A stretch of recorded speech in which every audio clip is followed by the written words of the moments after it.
13:55, muy buenas tardes. Incendio devastador en una nave industrial en Los Zánganos, en Cantabria. El fuego, absolutamente virulento, se ha propagado a toda velocidad, provocando impresionantes explosiones y llamas descontroladas de más de 10 metros. Un incendio también muy peligroso por el tipo de materiales altamente combustibles que contiene la nave. Han sido necesarias 5 dotaciones de bomberos que han puesto el foco en, primero, bajar la carga térmica que ha provocado el colapso de la cubierta y, segundo, en frenar la propagación del fuego para evitar daños en viviendas y ganaderías cercanas. Solo se lamentan daños materiales. Un ring improvisado en plena calle para albergar brutales peleas. Se ha convertido en una práctica habitual en el barrio de Villaverde, en Madrid. Jóvenes, muchos de ellos menores de edad, quedan a través de las redes sociales y se reúnen con total impunidad para protagonizar o grabar salvajes peleas callejeras. Los combatientes llevan guantes de boxeo e incluso hay un árbitro interviniendo con un pañuelo blanco. La pelea, completamente ilegal, acaba cuando el más débil recibe un gancho que le deja fuera de combate. Los vecinos advierten que estos encuentros clandestinos son cada vez más frecuentes y que también se realizan apuestas.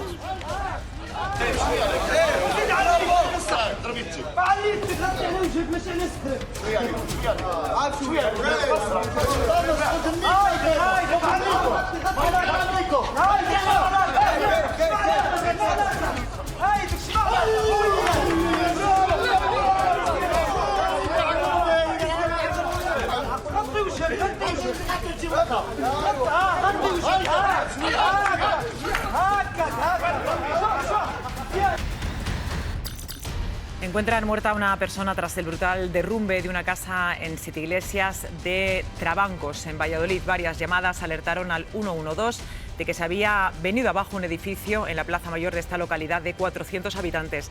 Escombros, muros caídos, vigas partidas. Las imágenes de la catástrofe hablan por sí solas. En esta vivienda de 2 plantas justo se estaban llevando a cabo obras. Tras el derrumbe, algunos vecinos se han desplazado rápidamente hasta allí para ayudar en la retirada de escombros, entre los que estaban atrapadas varias personas. Los bomberos han conseguido rescatar con vida a otras 3 personas.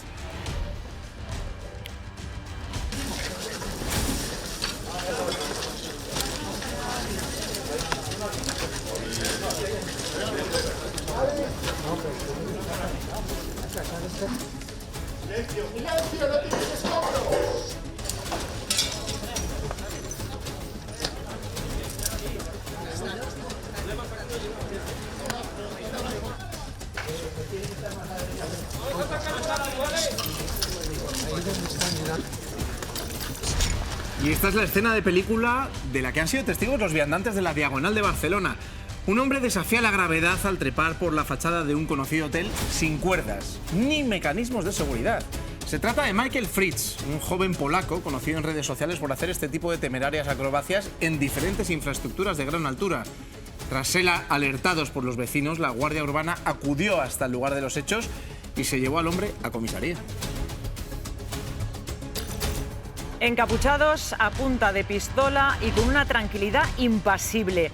Así entran 2 hombres a la sede de Caja Rural de la barriada de Nuevo Cáceres, amenazando a los empleados con armas de fuego. Durante los 25 minutos que duró este atraco, taparon las ventanas para no ser vistos desde fuera, golpearon a los empleados y los encerraron maniatados. Los obligaron a abrir la caja fuerte y el cajero y sustrajeron 154.000 euros que transportaron en una mochila y un maletín de la propia oficina. La policía logró identificar a estos 2 atracadores y detenerlos. Se trata de delincuentes profesionales en este tipo de asaltos con un gran conocimiento de los sistemas de seguridad. Todos nos podemos imaginar lo complicado que debe ser conducir un camión en espacios reducidos, pero esta situación es sin duda asombrosa. Una complicada maniobra de un camión se ha cobrado como víctima a este turismo aparcado. Intentando hacer un giro, el camión choca contra el coche y la presión que ejerce sobre él provoca que estalle la luna trasera y una de las ventanillas laterales, antes de arrancar por completo la puerta del piloto. Por suerte, no había nadie en el interior del coche destrozado. Lo que más llama la atención, el improvisado reportero que graba, pero no hace nada al respecto y comenta la situación así de impresionado. Bueno, la he encontrado. Ahí va. Ahí va, ahí va. Ahí va la hostia. Como si fuese un comprador más, así de tranquilo, entra este hombre en un establecimiento comercial de Fuensalida, en Toledo. Encapuchado y armado con un cuchillo de grandes dimensiones, se dirige directamente hacia la dependienta, amenazándola para que abra la caja registradora y llevarse toda la recaudación antes de huir del lugar. En el establecimiento se viven momentos de tremendo pánico. La investigación policial consiguió identificar rápidamente al autor de los hechos. Se trata de un conocido delincuente de la zona con numerosos antecedentes por delitos violentos. Ha sido detenido en su propio domicilio. Bueno, si tienen miedo a las alturas y han decidido superarlo montando en globo aerostático, suerte que no han cogido este. La aeronave impactó contra una torre de telefonía móvil en Longview, en Texas, dejando a 2 personas atrapadas a 280 metros de altura. Así han tenido que ser rescatados sus 2 pasajeros con varios sistemas de cuerdas y arneses, teniendo que descender posteriormente la torre de telefonía. Una operación que se ha prolongado durante casi 3 horas para poder asegurar cada fase del descenso, que ha finalizado, eso sí, con éxito y sin daños ni lesiones para ninguno de los pasajeros.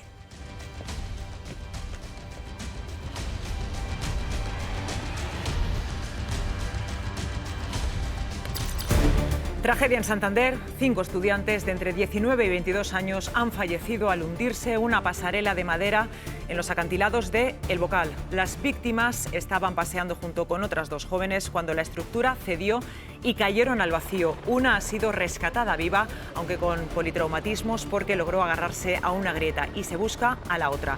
Junto a la pasarela se ha montado un puesto de mando avanzado y la policía judicial está investigando las causas del accidente. Según el diario Montañés, la pasarela formaba parte de una obra de remodelación de la senda costera que acabó frustrada por la oposición de los vecinos y que se había ido deteriorando con el tiempo. Mónica Córdoba.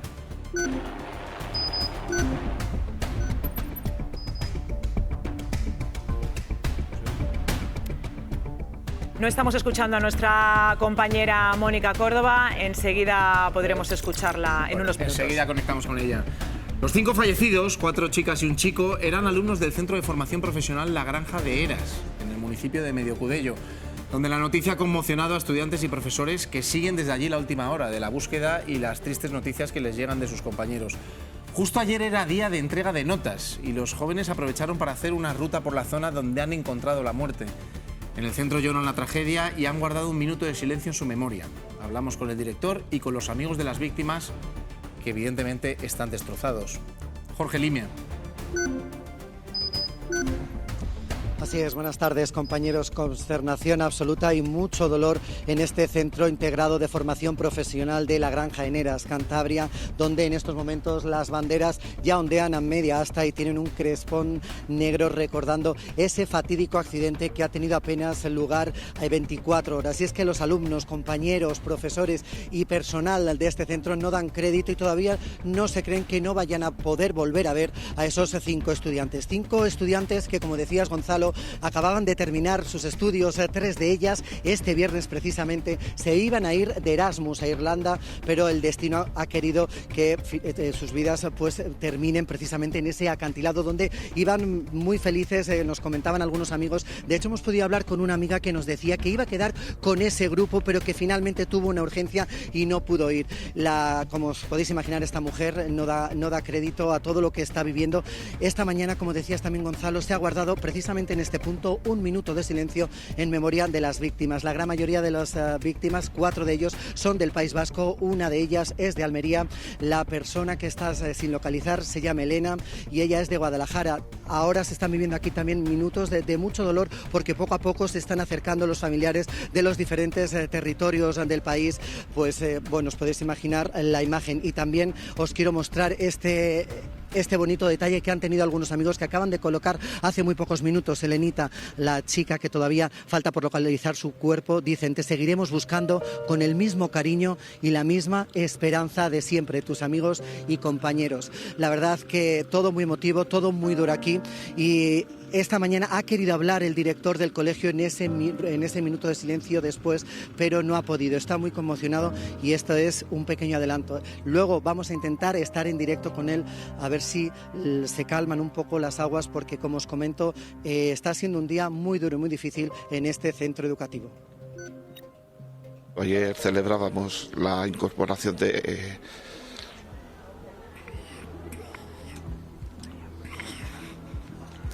de estas chicas a Erasmus y bueno, pues es una tragedia que nos ha sacudido de lleno. Y ahora sí vamos precisamente a esos acantilados del Bocal en Santander, donde está nuestra compañera Mónica Córdoba y donde ya se había advertido del deterioro de esa pasarela, ¿no, Mónica? Sí, Marta, disculpad.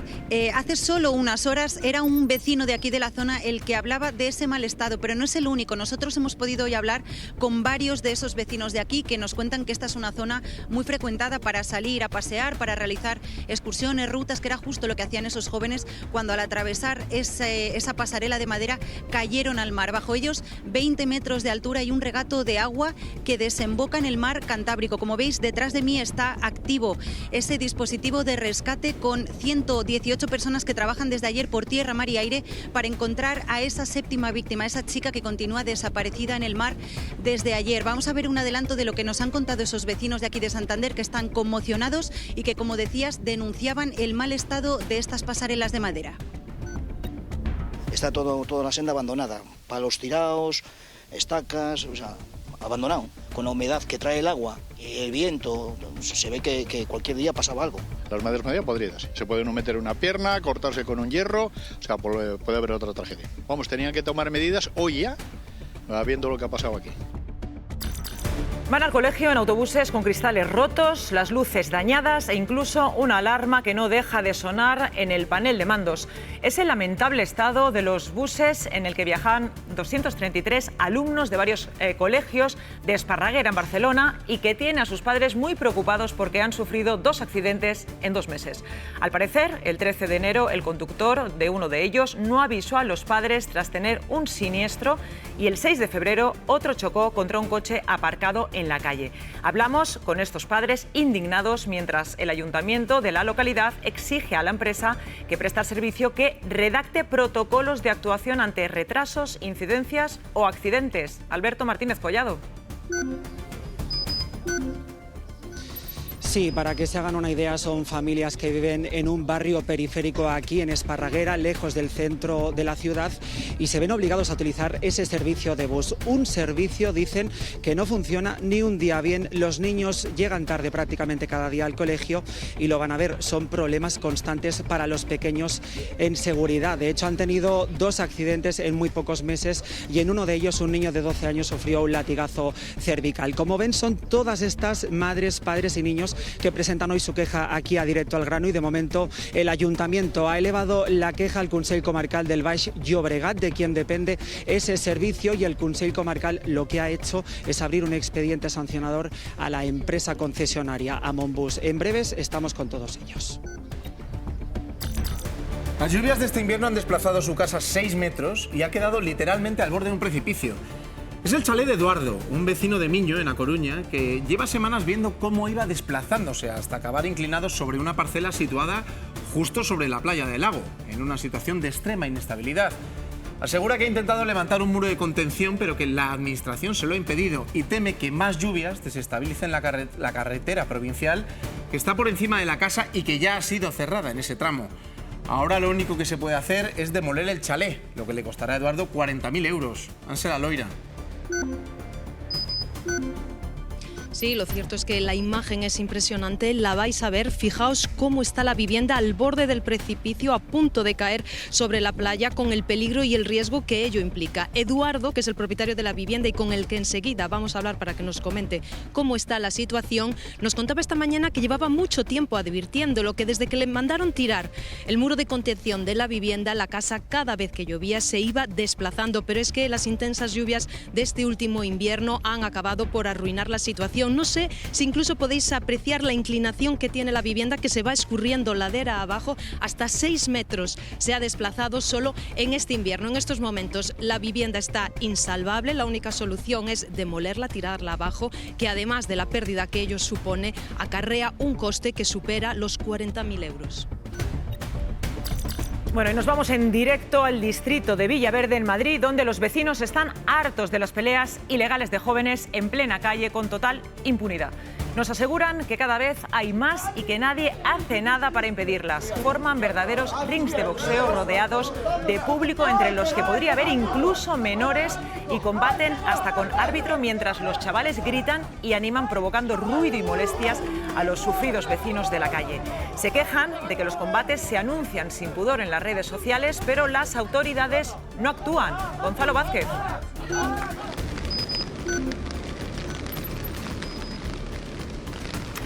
No estamos escuchando a nuestro compañero Gonzalo Vázquez. Creo que teníamos unos totales con algunos testimonios. Vamos a verlos. Los vemos. Esto en unos años ha dado un vuelco que no lo conoce. No salgo por la tarde de mi casa por miedo. Antes iba con un perro también, pero salía y venía tranquila. Hoy día voy con la cabeza así. Mirando para todo. Totalmente. Aparece el cuerpo descuartizado de un español de 33 años en el piso donde vivía de alquiler a las afueras de París. Se trata de un hombre de Tolosa, en Guipúzcoa, que llevaba 6 años en Saint-Denis, a 10 kilómetros de la capital francesa. Su tía dio la voz de alarma porque no lograba localizarlo, y cuando la policía entró en la casa encontraron trozos de su cuerpo en una lona y otros repartidos en contenedores cercanos. Su casero ha sido detenido como presunto autor del crimen. José Araque.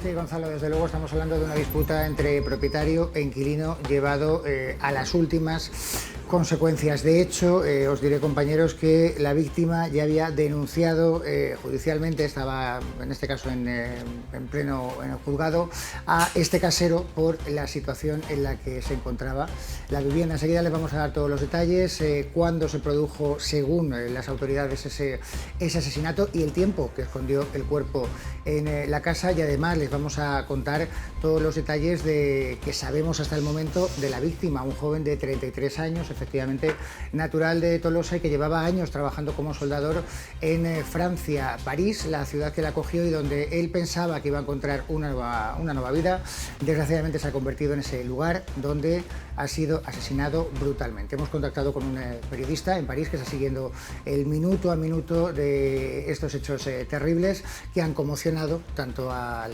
municipio de Tolosa como también a toda la opinión pública francesa. Escuchen un avance. Los medios franceses han descrito los acontecimientos como una escena dantesca, incluso macabra. Las autoridades encontraron restos humanos sobre una lona manchada de sangre, un torso humano en una caja de plástico y una cabeza en el cuarto de baño. Decidió, para librarse del cuerpo, cortar el cadáver, despedazarlo para más tarde llevárselo fuera. La Ertzaintza prohíbe a los mayores del hogar del jubilado de Santutxu, en Bilbao, jugar al bingo con dinero porque la ley de juego no permite hacerlo en locales no autorizados. Si siguen comprando cartones, aunque solo valen 20 céntimos, se exponen a multas de hasta 60.000 euros. Ya no cantarán bingo, pero vamos, están que trinan. Vino 3 Ertzaintza y nos dijeron que les habían dicho que estábamos jugando al bingo y que no se podía jugar al bingo. Las personas mayores del Centro de Jubilados Bonaparte de Santutxu se quedan sin su mayor entretenimiento, jugar al bingo. No lo pueden hacer apostando dinero. Se pueden enfrentar a multas de hasta 60.000 euros. Esta tarde estaremos en directo con los jubilados afectados. El ataque de Estados Unidos e Israel a Irán ya tiene consecuencias directas en nuestro bolsillo. El precio del diésel aumenta 9 céntimos el litro y el de la gasolina 6 céntimos el litro respecto al lunes. Preocupación también por las facturas de la luz y la tarifa de los transportes. Los expertos temen un repunte de la inflación y una subida de precios generalizada. ¿De qué manera nos va a afectar? ¿Qué consecuencias directas tendrá en nuestro día a día?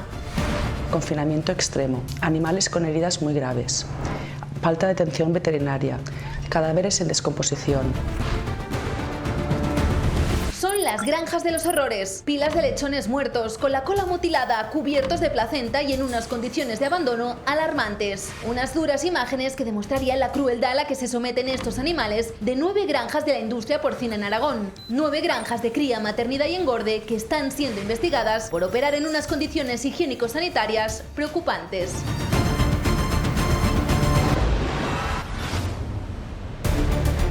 Y sigue la alerta por incendios forestales en el norte de la península. En Cantabria siguen preocupando 4 focos activos en Cabezón de Liébana, Vega de Pas, Peñarrubia y Arredondo, tras una oleada que ha obligado al operativo a mantener el nivel 2 de emergencia de cara a evitar una mayor propagación del fuego, que ya ha llegado hasta Carrancha, en el límite entre Cantabria y Vizcaya, aunque este foco fue controlado de madrugada tras la intervención de los bomberos.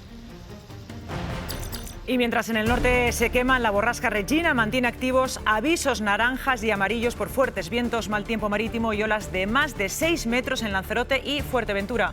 Además, las lluvias intensas están dejando terrazas como esta completamente inundadas y han provocado problemas en zonas altas de Gran Canaria, donde se han llegado a cortar carreteras.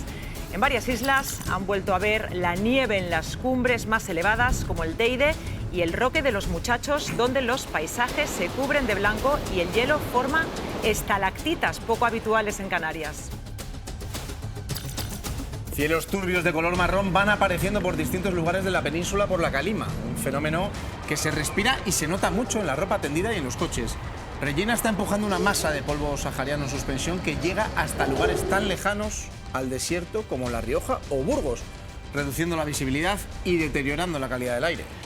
Pues ahí lo tenéis las imágenes. Martín Barreiro, muy buenas tardes. Buenas tardes. ¿Hasta cuándo vamos a sufrir Regina y las calimas estas? Bueno, pues fíjate, aunque Regina poco a poco pierde el nombre, no la borrasca, nos va a seguir afectando como mínimo 2 días más y luego veremos lo que va a suceder, pero ahora mismo la tenemos sobre el sur peninsular, se va moviendo, ya es una zona más desdibujada de bajas presiones, pero en combinación con ese frente que llega por el Atlántico tendremos próximas horas de precipitaciones mucho más generalizadas en más regiones de España, ya lo que queda de jornada de hoy, mañana también, esta es la precipitación para hoy, sobre todo mitad sur y Mediterráneo, atención mañana, luego lo vamos a ver con más detalle, pero atención mañana en la Comunidad Valenciana, Cataluña, Baleares, hay cantidades muy importantes de lluvia, vuelven a llover por el norte peninsular y lo hará de forma intensa y persistente los próximos días. El fin de semana quizás, sobre todo el domingo, tendremos un ligero respiro, pero las precipitaciones vuelven para quedarse unos días a muchas zonas de España y también el viento, el oleaje y la calima y además ahora con esa precipitación lluvia de barro, por lo tanto seguimos sin suciedad. Seguimos sin poder lavar lavar los coches. el coche y la ropa, tampoco, no tenerla fuera al menos.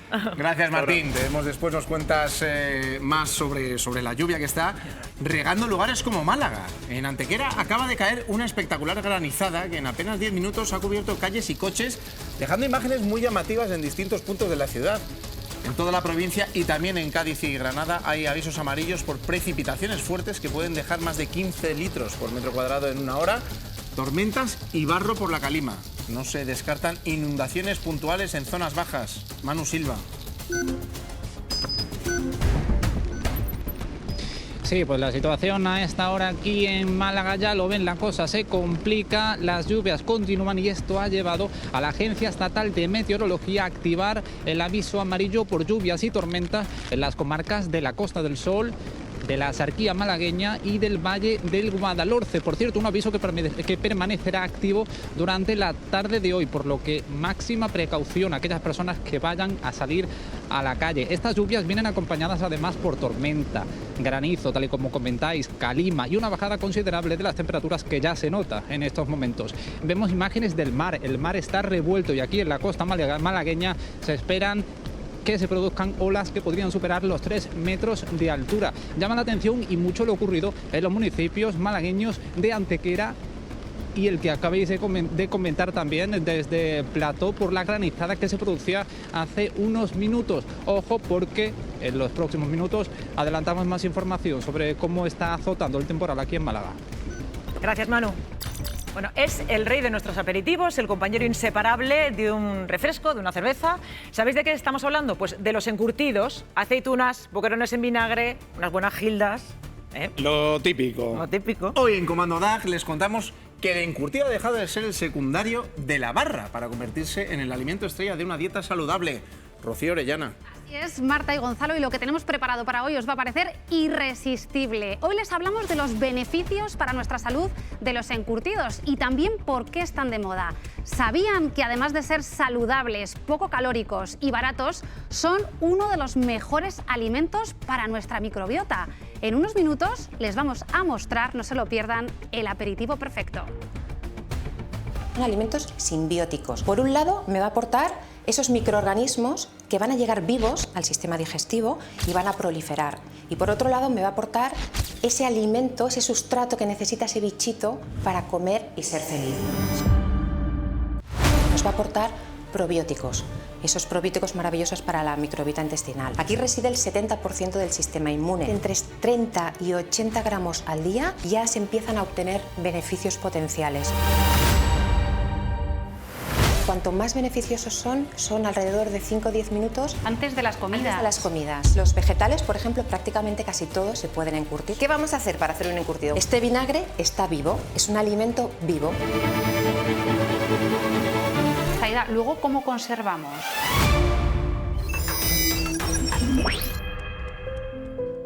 Y queremos recordar al gran periodista Fernando Onega, que ha fallecido a los 78 años de edad. Fue cronista excepcional de la transición, autor del mítico discurso de Adolfo Suárez, Puedo prometer y prometo, de quien también fue su director de comunicación, además de exdirector de informativos de la cadena SER, COPE, Onda Cero y director de varios programas en esta casa. En la capilla ardiente instalada en la Casa de Galicia de Madrid hemos visto a sus hijas, a Cristina y Sonsoles Onega, muy emocionadas, y a muchas personalidades de la comunicación y de la política.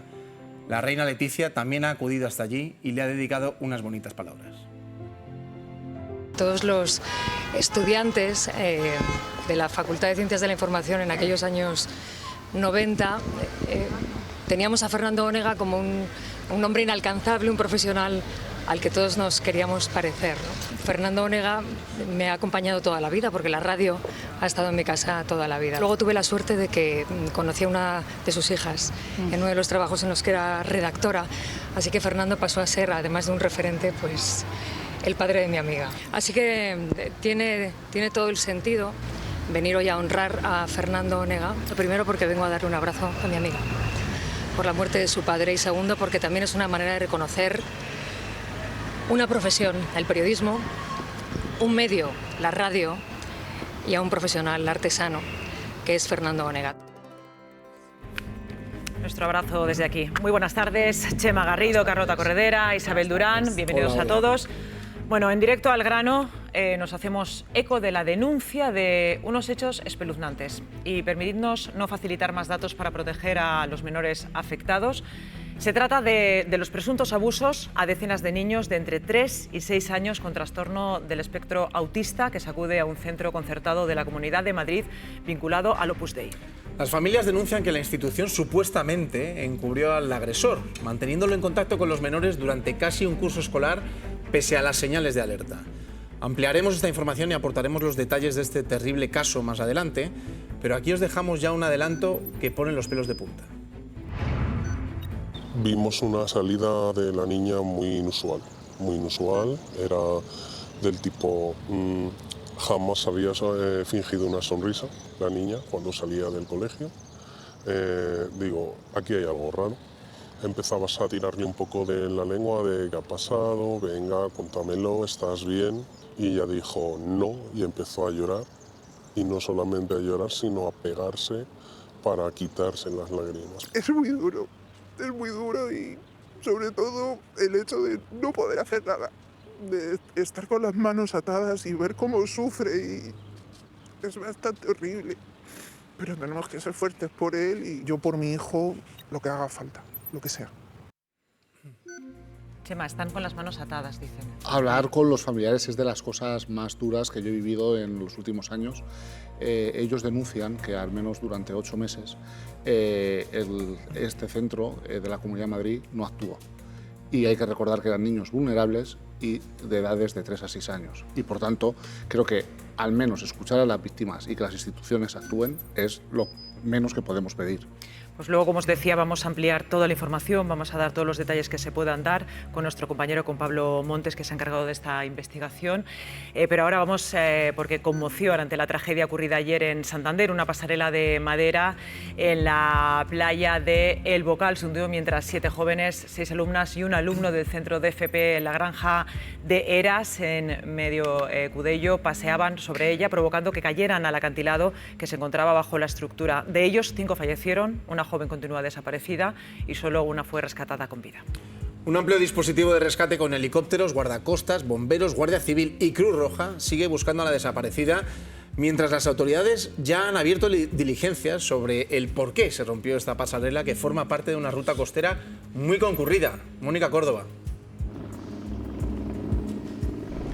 Sí, Gonzalo, muy concurrida, y es que ya podéis ver las vistas desde esta explanada que da paso a todo el mar Cantábrico. Hasta aquí se desplazan muchas personas para pasear y también para realizar rutas como la que hacían ayer esos jóvenes cuando esa pasarela de madera colapsó. Como veis detrás de mí, un despliegue, un dispositivo de rescate que lleva trabajando desde ayer para, en primer lugar, atender a esa chica que trasladaron al hospital y también recuperar los cuerpos de las víctimas mortales. Se está buscando todavía a una séptima víctima, una chica por tierra, mar y aire. Veis el helicóptero, también decías, participan Guardia Civil, Salvamento Marítimo. Ellos tienen aquí desplegados buque, patrullera, también drones, el helicóptero, e incluso han pedido la colaboración de los pesqueros que trabajan en esta zona, diciéndoles, bueno, pues que si avistan cualquier cosa en el mar, que den noticia para poder resolver esta situación lo antes posible. Se han trasladado hasta aquí también el secretario general de Medio Ambiente, Hugo Morán, desde Madrid, y la alcaldesa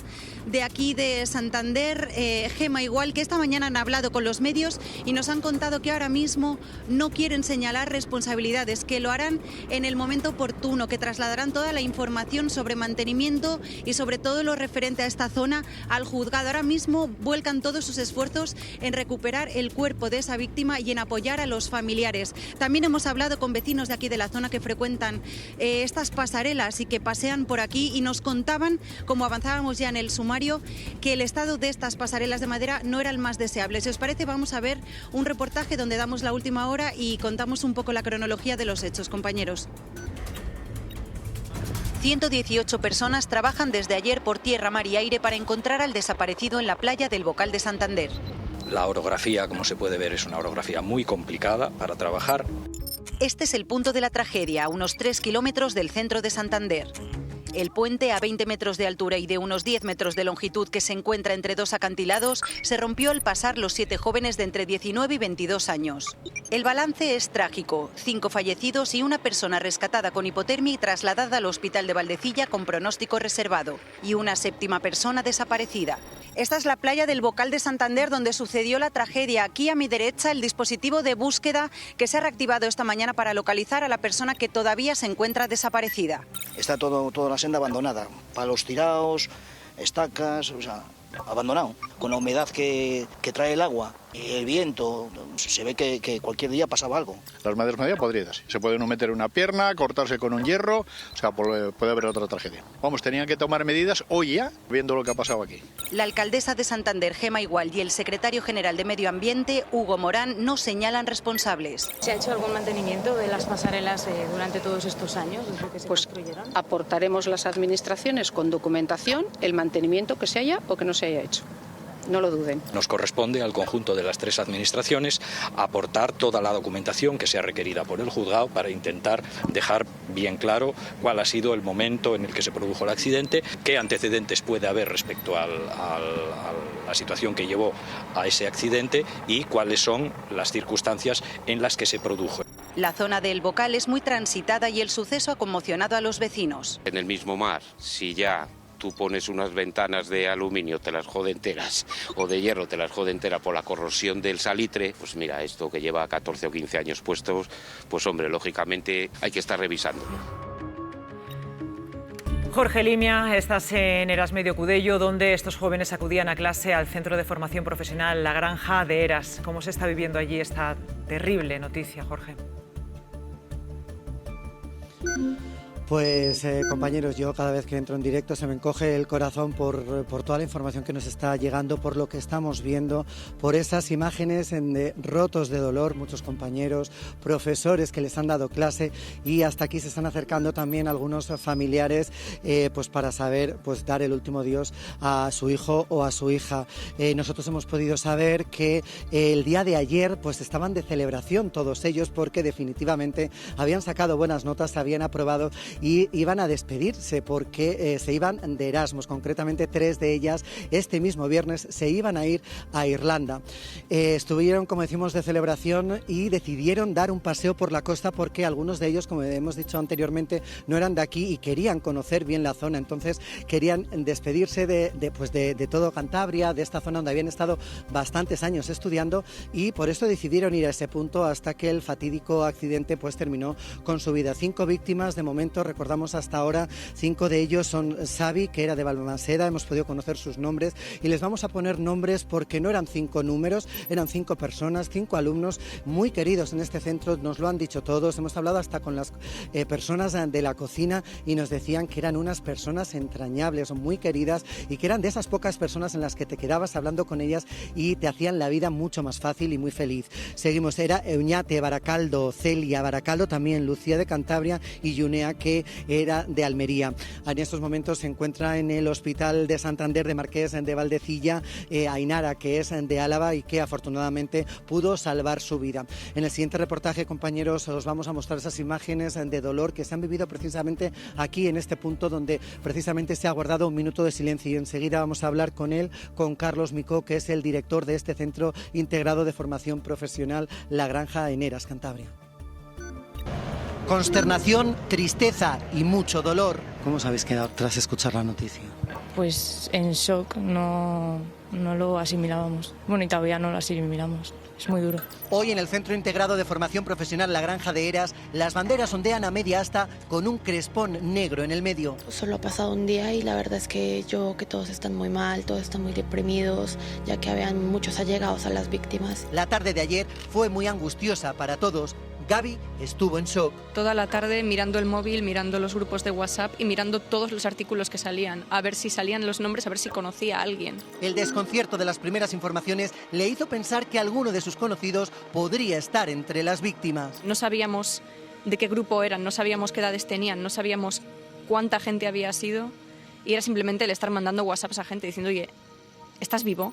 Un equipo de psicólogas voluntarias de la Cruz Roja ha estado toda esta mañana acompañando a profesores y alumnos. Están afectados, están en shock, intentando asimilar este tipo de situación que ha sido pues muy trágica para el centro educativo. Las 5 víctimas, junto a la joven que aún no ha aparecido y la que está ingresada en el Hospital Marqués de Valdecilla, era un grupo muy querido en el centro.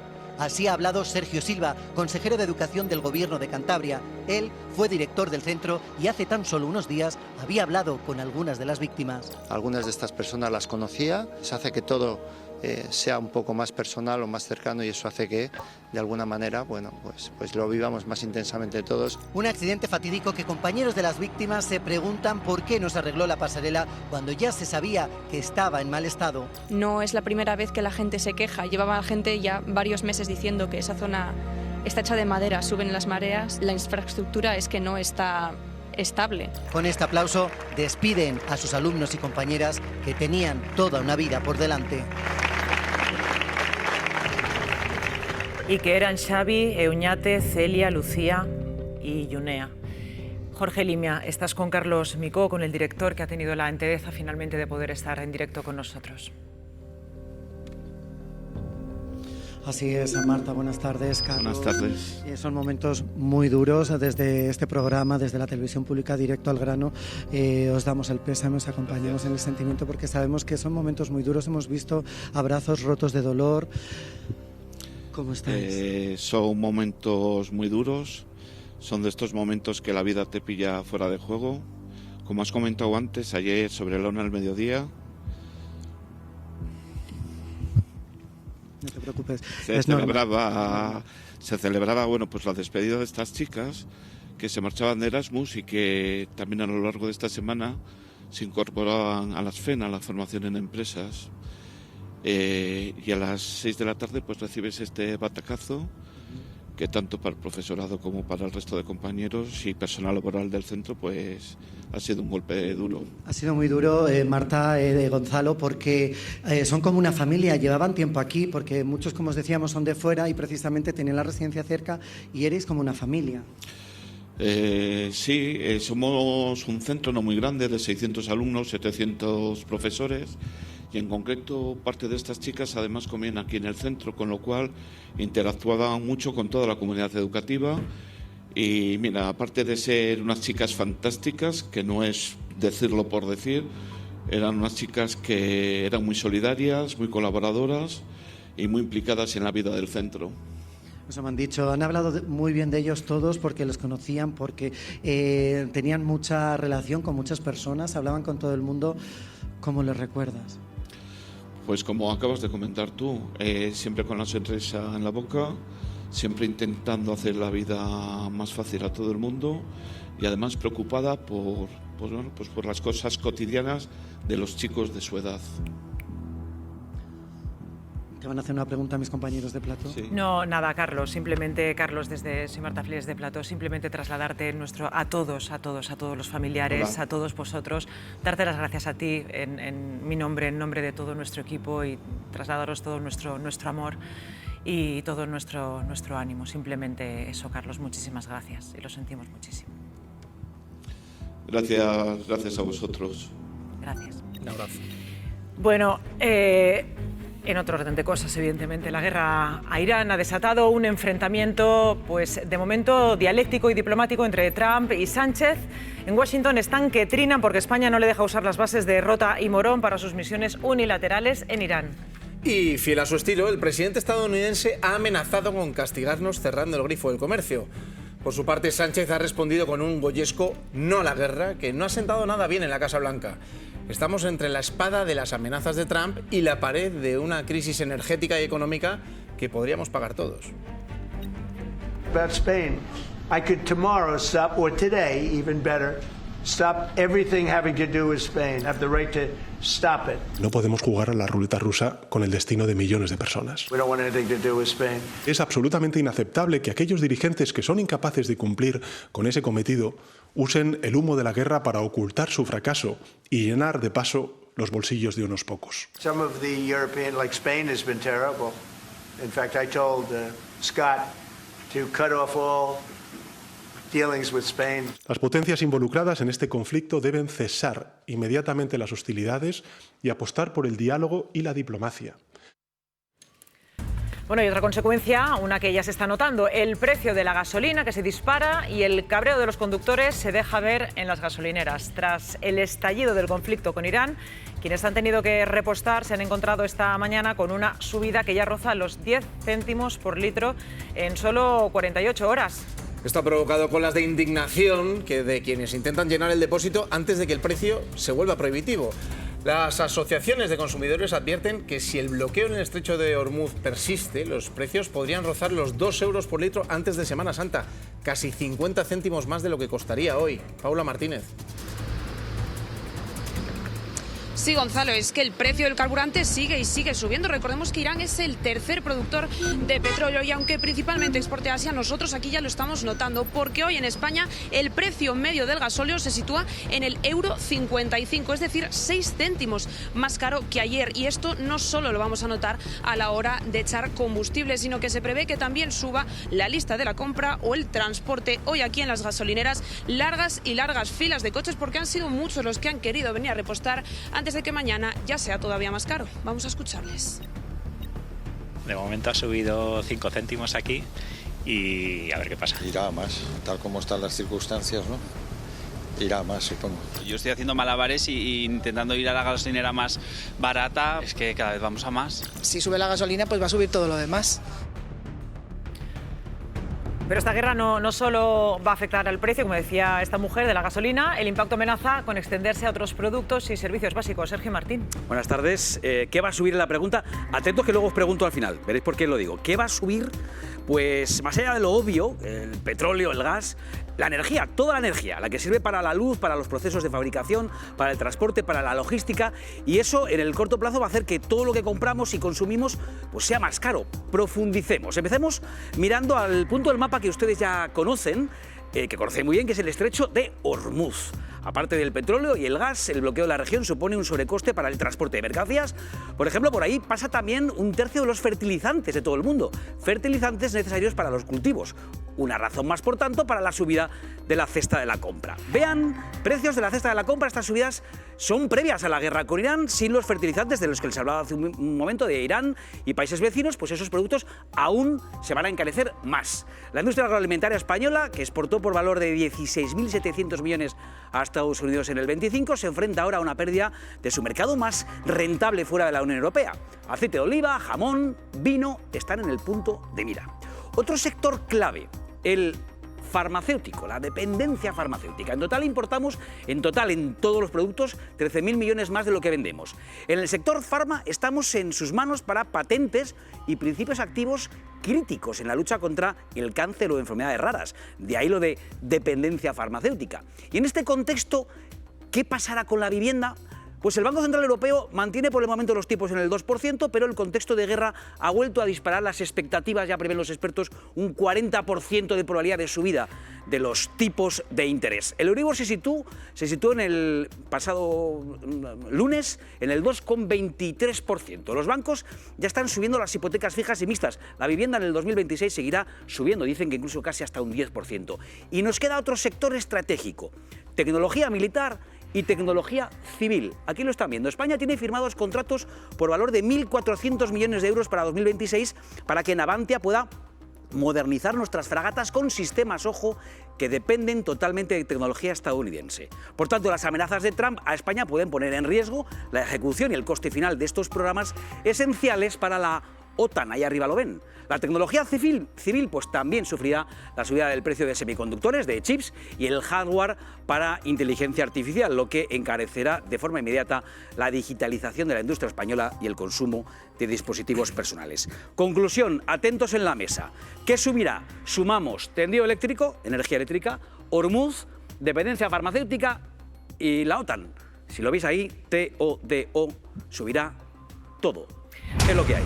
Muchas gracias, Sergio. Para todo el planeta, cortesía de Donald Trump. Isabel Durán. Bueno, y de la actitud de Sánchez, que cada vez se parece más a Franco, porque fijaros... ¡Madre mía! Madre mía. Mirad, Franco prohibió también a Estados Unidos usar las bases de Rota y de Morón, exactamente igual que ha hecho Sánchez. Franco era un dictador. Franco, fijaros... Era un acuerdo de Reagan y Felipe González en el 88. Hombre, es que cuando dices esas salvajadas alguien tiene que pararlo, Isabel. Es que tú no puedes sentarte aquí a decir, no, es que Pedro Sánchez cada vez se parece más a Franco. Y déjame argumentarlo. ¿Basado en qué? Tú lo que no tienes derecho es a no dejarme hablar. Porque tú vienes aquí y dices lo que te da la gana. Otra cosa es que no te podamos replicar. A las pruebas me remito. ¿Me dejas acabar? Sí, a ver. Pues déjame acabar. Sí, claro que sí. Franco prohibió a Estados Unidos usar las bases de Rota y de Morón en el año 73. Exactamente lo mismo que ha hecho ahora mismo Sánchez. 2. Sánchez se dirige a la nación sin pasar por el Congreso de los Diputados. Él se cree el presidente o quien sea fuera de una democracia parlamentaria. Esto era tan importante que lo primero que tenía que haber hecho es ir al Parlamento. Te sigo argumentando cosas, claro. Ya verás. Esto lo hace Sánchez por una clave interna electoral, tic-tac, adelanto electoral, para movilizar a la izquierda. Con Franco no había elecciones. Pero si con Franco no había elecciones. Hasta ahí he llegado. ¿Qué estás comparando con Franco? No había elecciones. Hasta ahí he llegado. Sí, ¿qué más comparación? ¿Quién se parece más a Pedro Sánchez a Franco? Quédate a gusto. Las dos cosas que te he dicho son las que las clava. Ahora voy a lo de las bases militares, nada que ver con lo que está pasando ahora. Ahora voy a lo que quiero decir sobre Sánchez en este momento, que no tiene ese paralelismo con Franco, pero que es muy grave. ¿Por qué? Porque él no está defendiendo los intereses de España, está movilizando a la izquierda. Su no a la guerra es para llegar a la polarización total. Y a las pruebas me remito, nos va a subir todo. Bien, nos deja solos en el mundo. Y quiero acabar con una cosa más. Una izquierda movilizada hipócrita, porque os voy a recordar algo que ha pasado en España. La televisión de Pablo Iglesias le hacía a Beatriz Talegón ponerse un imperdible y a una diputada. Vamos a por contextualizar. Un momento, porque es que, claro, un momento. Isabel, por favor, un momento, para que en casa lo sepan. Acuerdos comerciales, estamos en la Unión Europea, la legalidad internacional, convenio 1988, firmado por Reagan y Felipe González. Le da la razón a Pedro Sánchez con no dejar utilizar esas bases por contextualizar y no engañar a la gente. Yo no engaño, es que hace lo mismo. Yo creo que mucha gente que queremos la paz, obviamente lo más importante es salvar las vidas, miles de vidas humanas que están en juego, independientemente del país que sea, la población civil. Pero también los que queremos la paz y no queremos guerra, también es una cuestión de bolsillo. Es decir, no queremos que nos suba la hipoteca, no queremos pagar más por la gasolina, no queremos que se encarezca la cesta de la compra. Y las guerras siempre traen ruina, miseria y seguramente pues, un coste de vida más elevado. Esperemos que se solucione el conflicto, que sean responsables todos los actores políticos y que haya paz.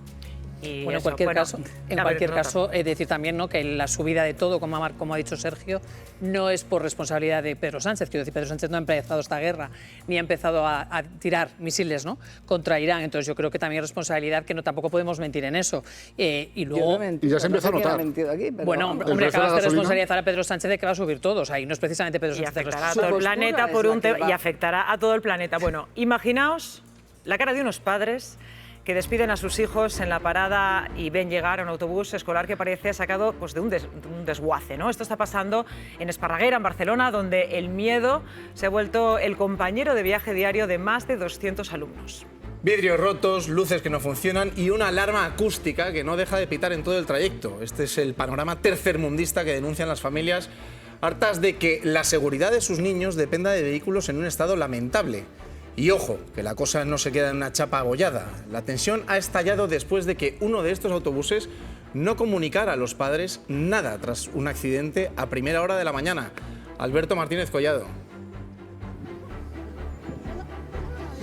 Sí, Gonzalo, Marta, buenas tardes. Situación muy complicada aquí en Esparraguera, en Barcelona, con un servicio de bus escolar que las familias denuncian como nefasto. Estamos con madres de esos niños, con Nerea, Ivonne y también Agustina. Buenas tardes y gracias por atendernos. Estáis preocupadísimas, ¿no? Muy preocupadas, la verdad, porque los buses que vienen con cristales rotos o vienen con los neumáticos que no están en condiciones, los cinturones tampoco. Realmente los cinturones los niños se ponen de pie, ¿vale? Y te pueden saludar, realmente no están haciendo nada. Vienen hasta con los cristales, vienen con cintas para sujetar los cristales. De hecho, habéis tenido en muy poco tiempo varios accidentes. Sí, en uno de ellos mi niño y sus dos niñas salieron afectados. El mío tuvo un latigazo cervical que se ha tirado más de un mes en rehabilitación. Y poco más te puedo añadir, es cosa diaria. Cada día pasa algo. Tú, Ivonne, en tu caso incluso, cuando coges aquí el bus, lo has tenido que parar, ¿no? Decir al conductor, no continúes. Sí, no es diariamente, pero en una semana puedo pararlo 2 o 3 veces diarias. Claro, la situación es bastante preocupante, no sé qué exigís, entiendo que una solución urgente. Sí, exigimos que cambien la compañía, porque esta compañía desde el buen principio sí hemos tenido problemas y la antigua que teníamos, que era TGO, no hemos tenido nunca ningún problema. Necesitamos seguridad para nuestros hijos. Gracias por estar en directo al grano. Alberto, bueno, saludamos a Juan Jurado, que es alcalde de Esparreguera. Alcalde, claro, justo le quiero trasladar esos comentarios de los vecinos, ¿no? Necesitamos seguridad para nuestros hijos, decían. Que cambien esa compañía, que es con la que estamos teniendo el problema. ¿Cómo está ese tema ahora mismo? Buenas tardes. Bueno, pues la principal problemática es que este servicio no es un servicio licitado directamente por el ayuntamiento, sino por el Consejo Comarcal. Y Monbus es una empresa, además, para añadir, que no solamente es una empresa que esté incumpliendo en la prestación del transporte escolar, sino que además está incumpliendo con el pueblo de Esparraguera desde hace décadas en el servicio interurbano que nos conecta con Barcelona, en el servicio adaptado que lleva a los niños con diversidad funcional al colegio comarcal y también en el urbano. Por tanto, expresar mi absoluta adhesión a lo que están diciendo las familias es completamente cierto y el ayuntamiento está absolutamente encima, pidiendo al Consejo Comarcal cada día que imponga sanciones a Monbus y explorando vías ciertamente para que se pueda cambiar de empresa. ¿Y en cuánto tiempo se puede cambiar de empresa, alcalde? Porque ahora mismo la urgencia de los vecinos es esa, es decir, cuanto antes, porque les dan latigazos en el cuello, en fin, todo lo que estábamos escuchando y que usted sabrá de sobra. ¿Cuánto tiempo estiman? Porque en cualquier momento puede pasar cualquier cosa y están preocupados, lógicamente. Yo creo que lo que no tenemos que naturalizar es que Monbus no tenga capacidad suficiente para mañana mismo prestar un servicio en condiciones hasta que el contrato pueda tenerlo una empresa que, como decían las familias, PGO, lo estuvo llevando el caso del escolar durante 1 año y funcionó perfectamente sin ninguna incidencia. Aún y así, yo creo que tenemos que trabajar en 2 tiempos. El primer tiempo, exigirle a Monbus desde ya que cumpla como mínimo con los mínimos exigibles, es decir, que no tengamos que estar sufriendo por ninguno de los incidentes que están denunciando las familias con todo derecho, desde mañana mismo. No podemos estar trabajando con estos autobuses que, por cierto, le están costando un dineral a este ayuntamiento en este y en todo el resto de servicios. En este caso, por ejemplo, el ayuntamiento desde hace años se hace cargo del 100% del coste del servicio que le tocaría a las familias porque creemos que este servicio tiene que ser gratuito y de acceso para todas las familias, pero también creemos que tiene que ser un buen servicio. Por tanto, ya digo, mientras trabajamos para que Monbus deje paso a una empresa seria y que no tenga que estar provocando estas situaciones, mañana mismo Monbus tiene que empezar a prestar un servicio que como mínimo no tenga que ser lesivo para nuestros niños y nuestras niñas. Pues Alberto, estás con las mamás en este caso, no sé cómo están recibiendo estas palabras del alcalde. Marta, me vais a disculpar porque no lo estaban escuchando directamente. Yo os voy a trasladar un poco lo que decía el alcalde de Esparraguera. Bueno, que os apoya en ese sentido todo lo que estabais comentando, y de hecho lo que decíamos al principio, ¿no? Que se va a abrir un expediente sancionador, de hecho ya se ha abierto contra la empresa, contra Monbus, que tienen que cumplir con ese servicio, incluso porque los niños llegan tarde a diario. No sé qué os parece esa posición del ayuntamiento. Bueno, nos tendrían que apoyar bastante, más que nada porque es la seguridad de nuestros hijos, y si tengo que seguir parando el autobús lo seguiré haciendo. Pues muchísimas gracias. Gracias, Alberto. Gracias, alcalde, por habernos... Pues esta es la posición. Gracias por habernos atendido. Un abrazo y ojalá Muchas se solucione gracias. cuanto antes por seguridad de todos. Gracias. Os advertimos, atención, estas imágenes que vais a ver a continuación son de una extrema dureza y pueden herir sensibilidades. Lo que ha grabado la Fundación Igualdad Animal en 9 granjas de Aragón es sencillamente una pesadilla. Pilas de lechones muertos cubiertos de placenta, crías agonizando en los abrevaderos y cerdas hacinadas en jaulas tan estrechas que apenas pueden respirar. Mientras se nos vende una imagen bucólica en los anuncios, la realidad de estas granjas muestra escenas de horror sin límite. Es terrible. Montañas de lechones apilados, cerdos con la cola mutilada, es la imagen de estas 9 granjas de los horrores en Aragón. La Fundación Igualdad Animal denuncia la situación de abandono de los animales en ellas. Se trata de granjas principalmente de Teruel y Zaragoza, donde la falta de higiene y la desnutrición de las criaturas imperan. Confinamiento extremo, animales con heridas muy graves, falta de atención veterinaria, cadáveres en descomposición. Desde la Fundación avisan de la alarmante mortalidad de los lechones, donde la mayoría acaban muriendo de hambre. Muchos de ellos no sobreviven a las primeras 24 horas de vida. En algunas de las granjas de crianza, las jaulas de gestación son tan estrechas que los animales apenas caben en ellas. Los cerdos permanecen hacinados unos encima de otros, algunos ya sin vida. Y estas situaciones de abandono podrían vulnerar los requisitos legales. Las directivas europeas prohíben expresamente la mutilación de las colas de animales. Aquí se observan esparcidas por el suelo o apiladas en cubos. Desde la Fundación denuncian que las inspecciones son casi inexistentes, que cada año apenas se controlan entre el 1 y el 3% de las granjas que hay en toda España. Pues precisamente hablamos con Javier Moreno, que es cofundador de Igualdad Animal, autores de este sobrecogedor informe. Javier, estábamos escuchando que vosotros ponéis el foco en las inspecciones, que hay como una especie de connivencia, sí. ¿no? ¿O cómo? ¿Cuál es el problema real de esto? Bueno, una de las cuestiones... Bueno, esto es realmente una de las cosas más escandalosas de no solo esta investigación. Llevamos más de 2 décadas realizando investigaciones en la industria cárnica, en granjas y mataderos. Por ejemplo, muchos espectadores conocerán el reportaje que hicimos con Jordi Évole y Salvados, con el escándalo de una granja, también de los horrores que proveía el pozo, y al final estamos hablando ya de demasiados años y demasiadas granjas de los horrores. Hay cuestiones que son prácticas estándar, legales. Es legal que las cerdas, como habéis dicho en el vídeo, pasen meses las madres encerradas en jaulas en las que no pueden ni moverse. También en este reportaje hemos documentado la alta mortalidad que hay de los lechones. Para que nos hagamos una idea, esta industria trata a los animales como máquinas para producir y solo le interesa obtener el máximo beneficio económico. Por ello, las madres son tratadas como máquinas reproductoras, y en nuestra investigación hemos visto la alta mortalidad de los lechones, que es hasta el 15 o 20%. Es tan cruel y tan violento este sistema que obligan a las madres a tener tantas crías que no tienen suficientes ubres para amamantarlas, y entonces los cerdos que no pueden ser alimentados mueren aplastados o mueren de inanición. Y bueno, esta es una realidad que, como decía, es estándar, y que desde Igualdad Animal creemos que los consumidores, las consumidoras, la sociedad tiene derecho a conocer esta información, que desde luego la industria porcina, la industria cárnica nos bombardean diariamente con anuncios de animales felices en verdes prados, y esta es la realidad. Lo que habéis mostrado aquí está sucediendo ahora mismo a pocos kilómetros de nuestras casas. Pues ha quedado clarísimo, Javier. Muchísimas gracias por haber estado en Directo al Grano. Un abrazo. Bueno, pues como decíamos al principio y lo comentaba nuestro compañero Gonzalo Vázquez, en el barrio de Villaverde, Madrid, parece que se ha estrenado el Club de la Lucha, más de 25 años tarde. Las peleas ilegales entre menores han tomado las calles ante la estupefacción de los vecinos. Lo que hay que reconocerles es que una vez que se han puesto no se han dejado ningún detalle. Cuentan con árbitro, cuadrilátero y hasta con su sistema de apuestas. Ahora la policía investiga de dónde ha salido esta estructura tan profesionalizada e intenta cortar de raíz estas prácticas ilegales en plena calle. Barrio de San Cristóbal, distrito de Villaverde, Madrid. Un grupo de jóvenes simulan un combate de boxeo en mitad de la calle.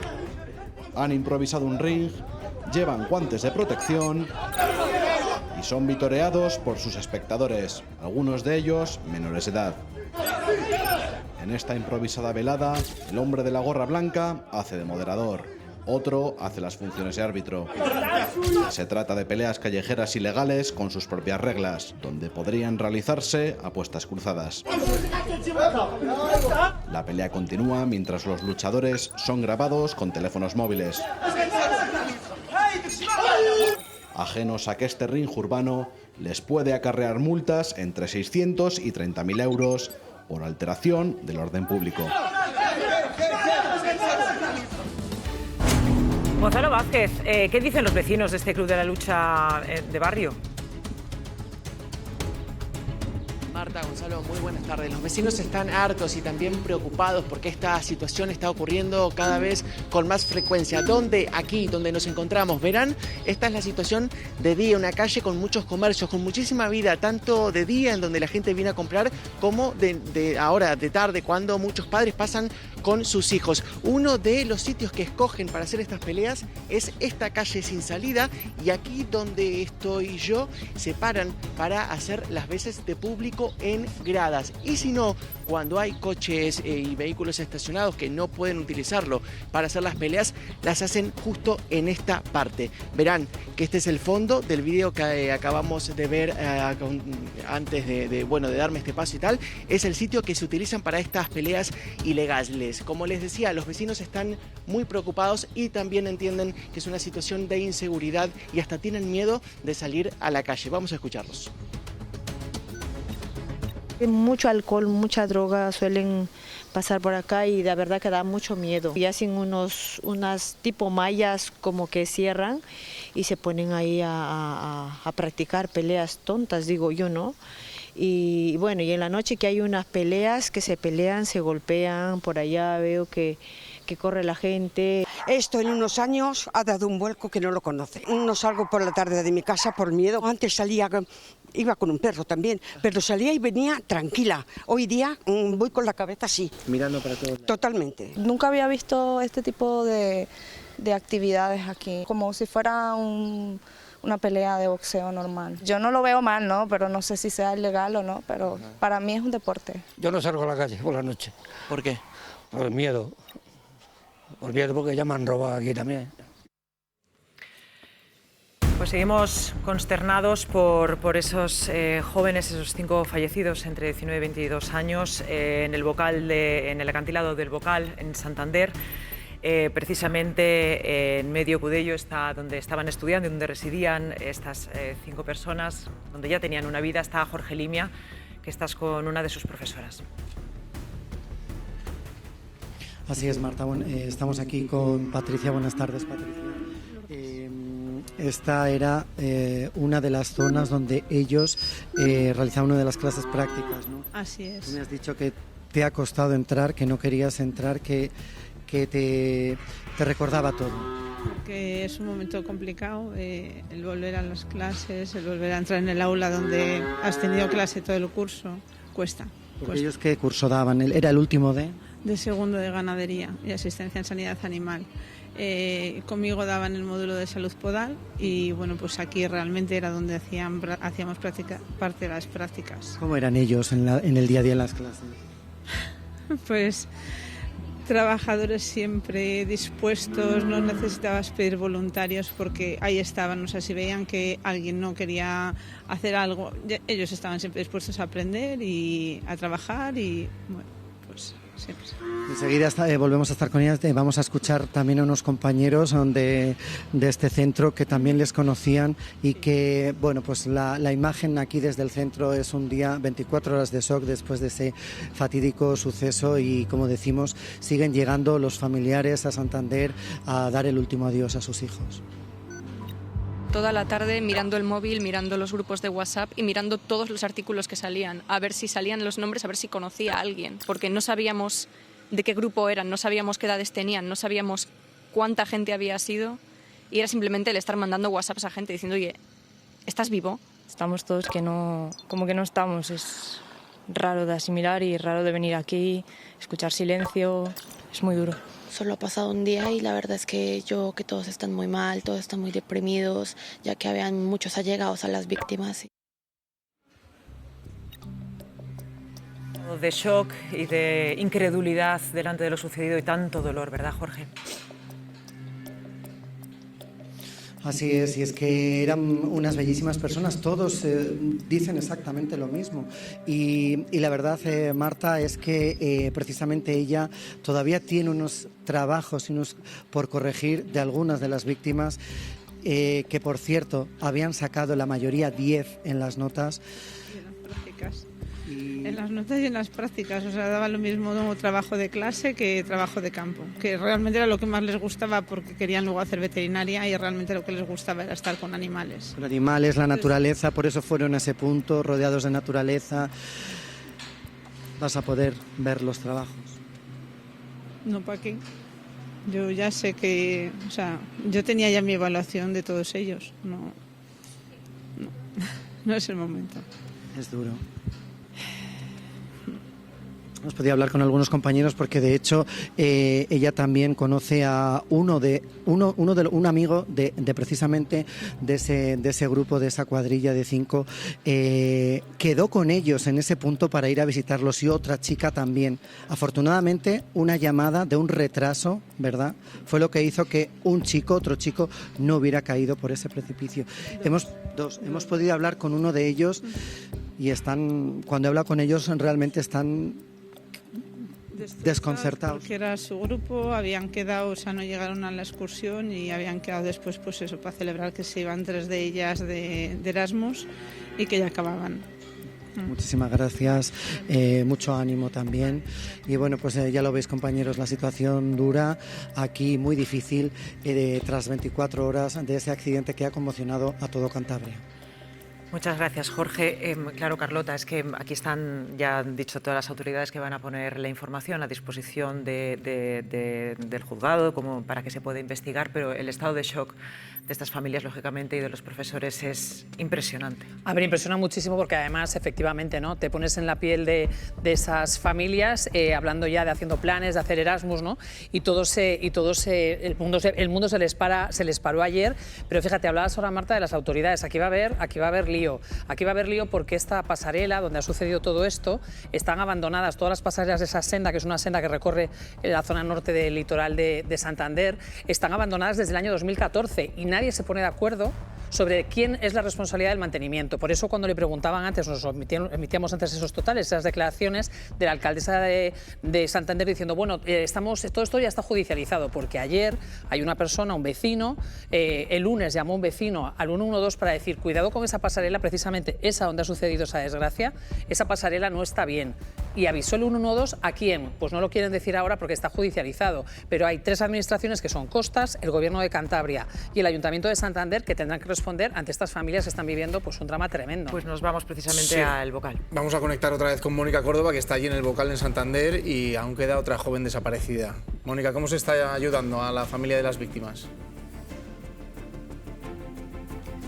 Hola Gonzalo, Marta, pues estoy aquí con David Peinado, él es responsable de emergencias de Cruz Roja y nos puede hablar un poco de esa labor que se está haciendo al margen de todo el dispositivo de rescate. Ellos están ofreciendo apoyo psicológico también y en diferentes puntos además, ¿verdad, David? Hola, buenas tardes. Sí, efectivamente, tenemos un dispositivo de 22 personas desplegadas, entre compañeros que están ofreciendo el apoyo logístico en el puesto de mando y compañeros de los equipos de intervención psicosocial que están con las familias y con los amigos de los afectados, tanto aquí en el punto en el que sucedió la catástrofe como en el centro de atención a los familiares que ha habilitado el Ayuntamiento de Santander. Allí estáis prestando ese apoyo a los familiares de esa chica que está ingresada y de los familiares de esas víctimas mortales, y aquí de esa chica que está desaparecida. Me imagino que es un momento complicado, ¿no? Sí, efectivamente, son momentos muy complicados en los que estamos haciendo el acompañamiento a todas estas familias y bueno, la cobertura de todas aquellas necesidades esenciales que son precisas en estos momentos. Él tiene retorno, compañeros, por si le queréis preguntar. Pues mira, Mónica, estábamos aquí en la mesa, estoy con Luis Ferdurán, también con Aitor Santos, que tenían información sobre esa investigación. Aitor. Sí, ahora mismo la investigación se centra en dos frentes. Por un lado, la policía científica ya ha acudido allí y está recogiendo muestras de la pasarela para ver si es fatiga de materiales, si hubo un fallo estructural súbito, bueno, entender un poco mejor por qué se vino abajo, y luego también esa llamada de ese vecino, comprobar si hubo algún tipo de negligencia, si se avisó con 24 horas de antelación porque no se precintó. Entonces ahora mismo es lo que se tendrá que dilucidar esa investigación. Luis Fer. El Ayuntamiento sí ha comunicado que se revisó, no a raíz de la queja de esta persona el pasado lunes, sino que hace un año ya se revisó y algunas zonas sí se arreglaron, algunas zonas que estaban un poco en mal estado. Es lo que dice el Ayuntamiento. De ahí a que estuviera en peligro de caerse, hay mucha diferencia. Pues veremos en qué concluyen esas investigaciones. Bueno, el hallazgo del cadáver descuartizado de un español en una vivienda de Saint-Denis, en el extrarradio de París, ha dejado a la policía francesa en estado de shock. La víctima es un joven de 33 años, originario de la localidad guipuzcoana de Tolosa, que llevaba 6 años viviendo en Francia. José Araque. Sí, Marta, y ha sido asesinado presuntamente por su inquilino, y decimos presuntamente por su propietario, perdón, por su casero, y decimos presuntamente, aunque el propietario ha confesado efectivamente el crimen. Ha confesado a los agentes que mató al inquilino después de una fuerte discusión, que convivió con el cadáver durante unos días y que después decidió descuartizarlo para deshacerse así del cadáver. Sin embargo, fue una tía de la víctima la que, alertada porque no le cogía el teléfono durante varios días, se presentó en la casa y llamó a los agentes. Efectivamente, lo que se encuentran los agentes cuando entran en esa casa es digno de una auténtica película de terror. La víctima tenía efectivamente 33 años, era de Tolosa, Guipúzcoa, y hace tan solo unas semanas había estado en su pueblo con sus amigos, a los que les había confesado que tenía un juicio con este casero precisamente por el mal estado de la vivienda, pero nunca pensó que su vida corría peligro. Esta es la crónica de esta macabra noticia que esta mañana avanzaba un periódico parisino. Llevaba un mes actuando de forma extraña. El periódico francés Le Parisien avanzaba la noticia esta mañana. En Saint-Denis, un hombre de 50 años mató y desmembró a su inquilino. La víctima natural de Tolosa, en Guipúzcoa, llevaba 6 años viviendo en Francia, en esta vivienda ubicada en la capital parisina. Es un familiar de este joven quien da la voz de alarma, tal y como nos cuenta el periodista Yago Martín desde París. Después de varios días, la tía de la víctima decidió presentarse en su domicilio. Este no respondía a las llamadas, pero su coche estaba aparcado a las afueras. Entonces es ahí, el lunes pasado, cuando su tía, que vive aquí en Francia, pues decidió llamar a las autoridades y se presentan en su domicilio primero los bomberos. Los bomberos llaman a la puerta y el propietario del apartamento estaba allí. Decide no abrirles. Pero llega la policía francesa y el dueño de la vivienda ya no puede evitar la entrada de los agentes y confiesa los hechos. La escena que se encuentran es dantesca. Los medios franceses han descrito los acontecimientos como una escena dantesca, incluso macabra. Las autoridades encontraron restos humanos sobre una lona manchada de sangre, un torso humano en una caja de plástico y una cabeza en el cuarto de baño. El Ayuntamiento de Tolosa ha mostrado su pésame a la familia, que ya se ha desplazado a la capital francesa para colaborar con las autoridades. El asesino confeso está detenido a la espera de pasar a disposición judicial. Sin embargo, la investigación sigue abierta. La policía ha dicho que encontraron un documento de identidad que no pertenecía ni a la víctima ni tampoco al agresor. Por lo tanto, ahora están investigando quién es el propietario de este documento de identidad. ¿Y qué sabemos de esta investigación, Luis Fer? Pues el presunto asesino dice que en una pelea con la víctima le empuja, se golpea y se queda inconsciente. Lo que no explica por qué luego descuartiza el cadáver y pretende deshacerse del mismo. Aitor. Que además lo que tenía él pensado hacer era deshacerse poco a poco de las partes del cuerpo. Por eso tenía el cadáver descuartizado, repartido en varias estancias, y la idea era irlo sacando poco a poco. Lo que pasa que como la tía se da cuenta, llega la policía y descubren allí esa escena que es dantesca. Y ha convivido con el cadáver durante más de 48 horas, ¿eh? Madre mía. Sí.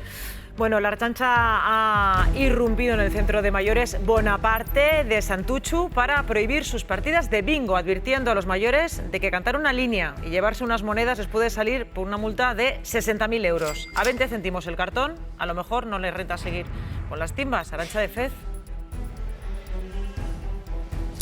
Sí, exacto, esto es lo que cuesta. 20 céntimos un cartón en esta asociación de mayores de Santutxu. Aquí en Bilbao se jugaba el bingo los lunes y los viernes, y de momento este viernes así va a estar esta sala completamente vacía después de que la policía se presentase aquí a darles un aviso tras la denuncia que decían que aquí no se podía jugar pues porque no era una sala de juegos autorizada. Nosotros vamos a hablar ahora con algunas de las usuarias que las tengo aquí esperando porque son las principales afectadas, pero primero vamos a ver un vídeo donde se resume las principales quejas.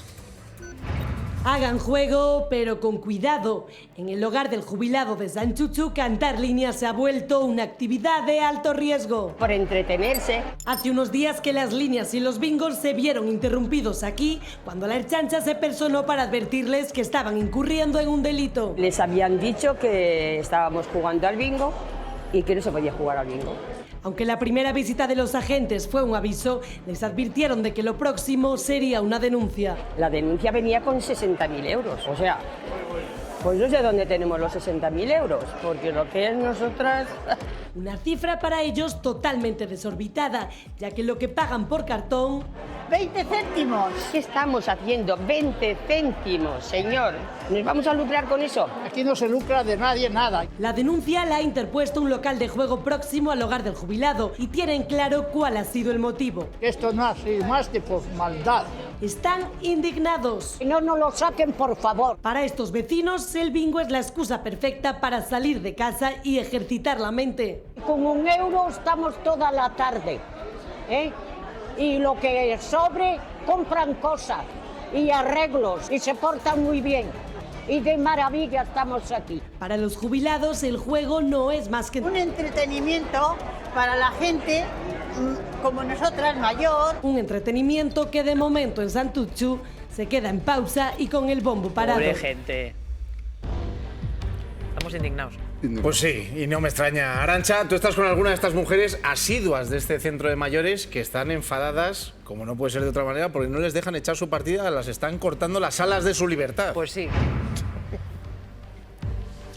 Exacto, Gonzalo. Mira, estamos con Beni, con Charo, con Mari Carmen y con María. Todas ellas venían pues los lunes y los viernes a jugar al bingo y por lo menos de momento, Beni, este viernes ya no vais a poder venir. No, pues este viernes no, porque han dicho que no, pues nada, aburrirnos un poco por ahí. Y además es que esto al final era una actividad que os servía pues para el día a día, para ejercitar la mente. Totalmente. Y nos lo pasamos bien y nada más. Nos reuníamos y nos veíamos las amigas. Era un rato agradable. Era un punto de encuentro al final para todos. Exactamente, sí. Y luego además también me estabais comentando que hay muchos otros centros donde se juega al bingo y no hay ningún tipo de problema. En todos que yo sepa, en todos. Incluso igual más, pero bueno. Además, la multa no es poca, 60.000 euros. Una pasada.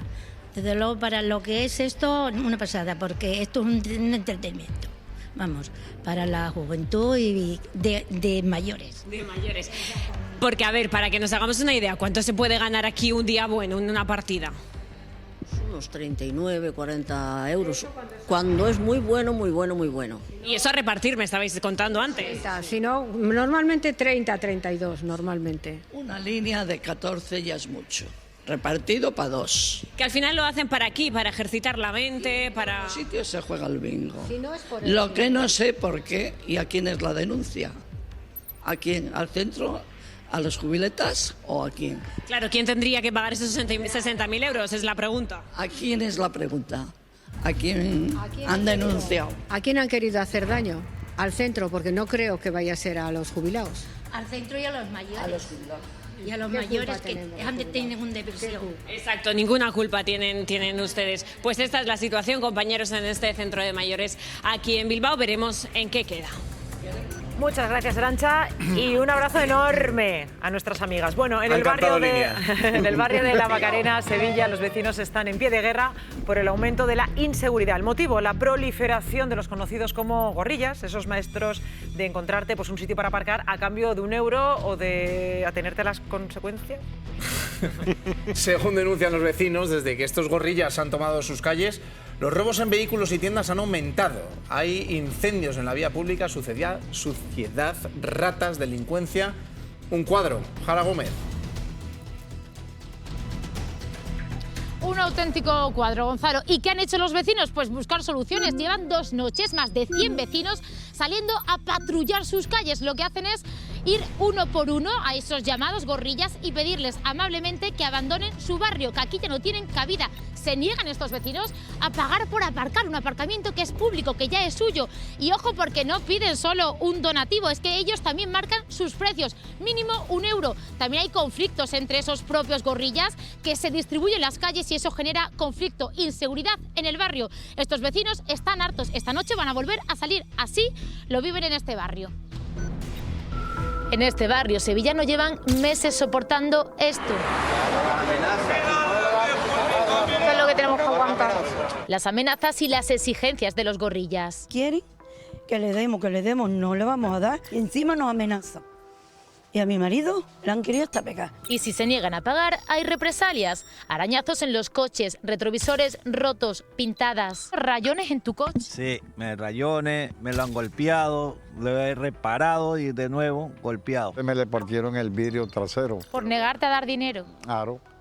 Es que ya no es que por voluntad, sino que ellos exigen. Y ante esta situación, los vecinos se plantan con este aviso vecinal. Llevan ya 2 noches patrullando sus calles. Hablan uno a uno con los gorrillas y les piden amablemente que abandonen sus barrios. Nosotros lo que estamos haciendo es juntar a todos los vecinos, a la persona que vemos que intenta abusar y pedirte dinero, decirle que por favor se vaya a la zona y que esas personas que le están dando dinero no le den más dinero. Es la imagen que más se repite. Colchones en las aceras, suciedad, cristales. Soportan las peleas a diario entre los propios gorrillas. Hay lucha por el territorio de las calles. Esta es mi zona y no la tuya. Mi hija no puede aparcar ahí, porque yo tengo un garaje, lo tengo vacío y aparca allí. Si no, tenía que aparcar allí y pelea con ellos. Es que vienen y te exigen y al no darle, pues rompen coches, lo arañan, en fin, no nos dejan vivir. Esta noche hay nueva quedada de vecinos. Van a seguir concentrándose con la intención de recuperar sus calles.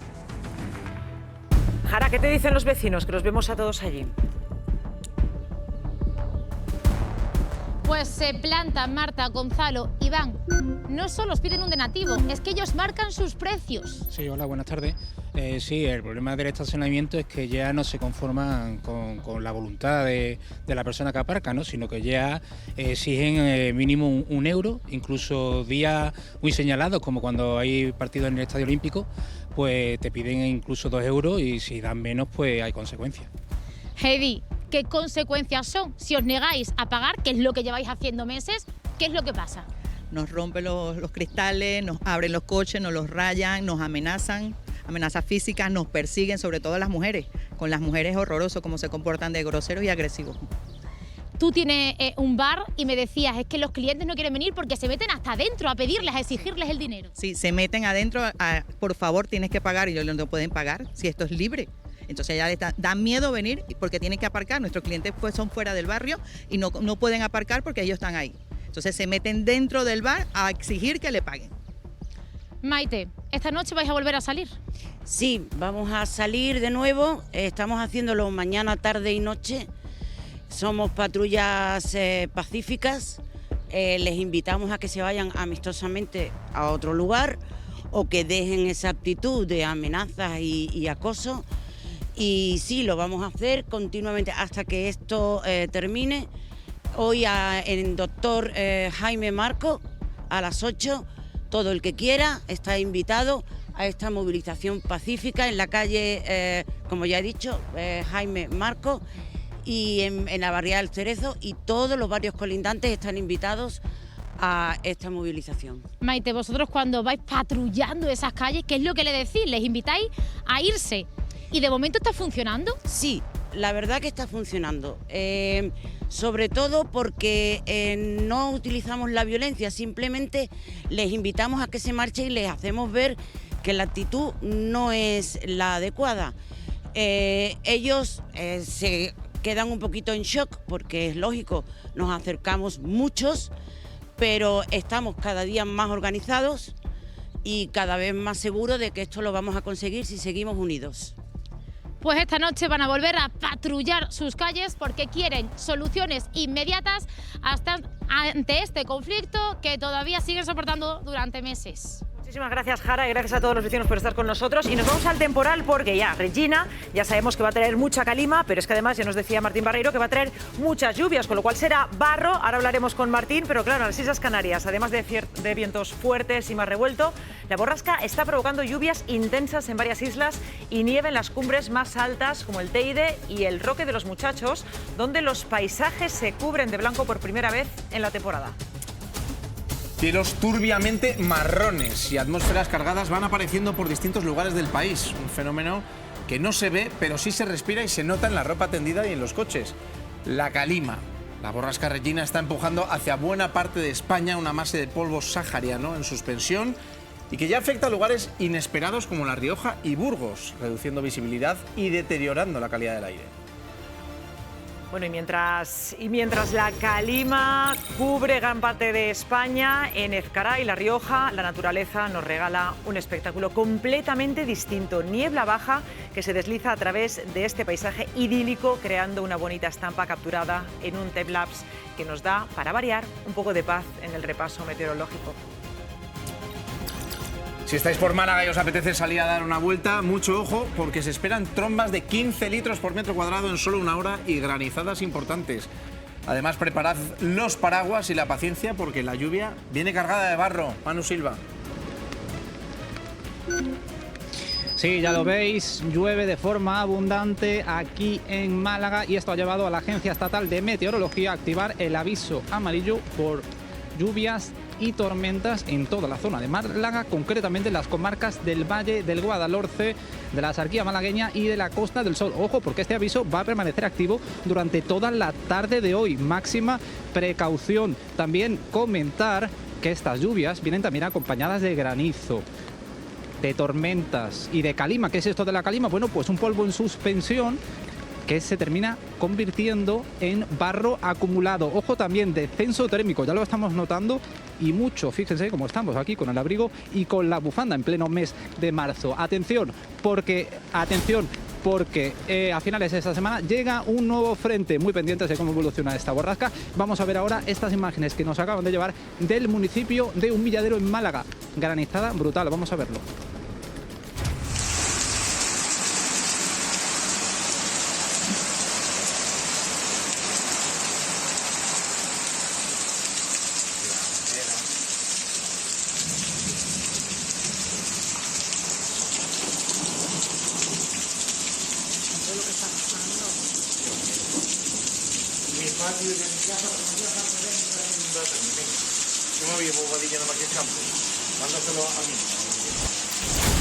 Martín Barreiro, ¿qué nos queda por ver todavía de Regina? Pues más de lo mismo, pero en otras zonas de España. Se van moviendo más regiones. Vemos en la imagen del satélite de alta resolución ese polvo. Si os fijáis, tiene una película marrón toda la península ibérica. Llega ya, por supuesto, a otras zonas de Europa. Vuelve a llegar a Canarias. Esa es la calima, el polvo en suspensión que esa borrasca está impulsando desde el norte de África y que va a continuar todavía varias jornadas más. Todavía no es momento de tender al exterior.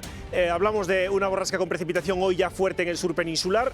Se va moviendo girando hacia el norte y hacia el este, que es hacia donde se mueve la precipitación en las próximas horas, y también llega un frente por el Atlántico. Por lo tanto, mañana las dos bandas lluviosas van a coincidir en el centro peninsular con el avance del día. Hoy la precipitación más frecuente y más intensa ya la hemos registrado, lo hemos visto en Málaga, en Cádiz, en Ceuta. Mañana será más fuerte en el Mediterráneo, sobre todo Comunidad Valenciana, Cataluña y Baleares. Los avisos hoy todavía en el centro peninsular, Madrid, Guadalajara, en gran parte de Andalucía, en Castilla-La Mancha, tormentas con granizo, como hemos visto. Continúa en Canarias, pero va un poco a menos, tanto el viento como las precipitaciones. Y mañana, atención, insisto, en el Mediterráneo, porque las condiciones son de lluvia fuerte, localmente muy fuerte. Es posible que los avisos pasen a nivel naranja, por ahora son amarillos en toda la vertiente mediterránea y en Asturias. También lloverá en Galicia de forma intensa. Y ya ven, los chubascos sobre todo en el Mediterráneo, pero insisto, de oeste a este se van a ir moviendo en ambas direcciones. Por lo tanto, mañana un día muy revuelto en toda España. Todavía hoy con viento en el Mediterráneo y en Canarias. Mañana floja ligeramente el viento y las temperaturas siguen en valores por ahora suaves, aunque ya nos contaba nuestro compañero en Málaga que empiezan a bajar, y efectivamente mañana se confirma ese descenso y la lluvia continúa el viernes, continúa también los próximos días. Por lo tanto, sigue la inestabilidad, baja la cota de nieve, seguimos en invierno por ahora. Bueno, sin pues tender la ropa en el exterior. Bueno, muchísimas gracias, Martín. Bueno, y atentos a estas imágenes, son de una vivienda, se ha desplazado 6 metros tras un corrimiento de tierra. Es una casa con licencia en regla desde hace décadas que ahora se asoma al abismo. El propietario advirtió por activa y por pasiva a todas las administraciones del riesgo de desprendimiento, señalando directamente a Costas como responsable de proteger el litoral. Mientras en redes sociales algunos se lanzan a juzgar con el típico no haber construido ahí, la realidad es que aquí hubo previsión. Eduardo, el propietario, ha avisado de esta situación mucho antes de que estas últimas lluvias debilitasen el terreno. Pero no se actuó. Ángela Loira. Sí, porque además el problema arrancó hace unos 20 años cuando efectivamente Costas derribaba un muro de contención. Un muro de contención además que estaba incluso antes que la vivienda. A partir de ahí arrancan los problemas. Cada año con las lluvias poco a poco había desprendimientos de tierra, pero este año, Eduardo, que eres el actual propietario de la vivienda, muy buenas tardes. Hola, buenas tardes. Este año ha sido demoledor. Sí, este año debido a todos los temporales que llevamos sufriendo, pues sí, se ha incrementado todo. Se ha venido todo abajo, sí, así es.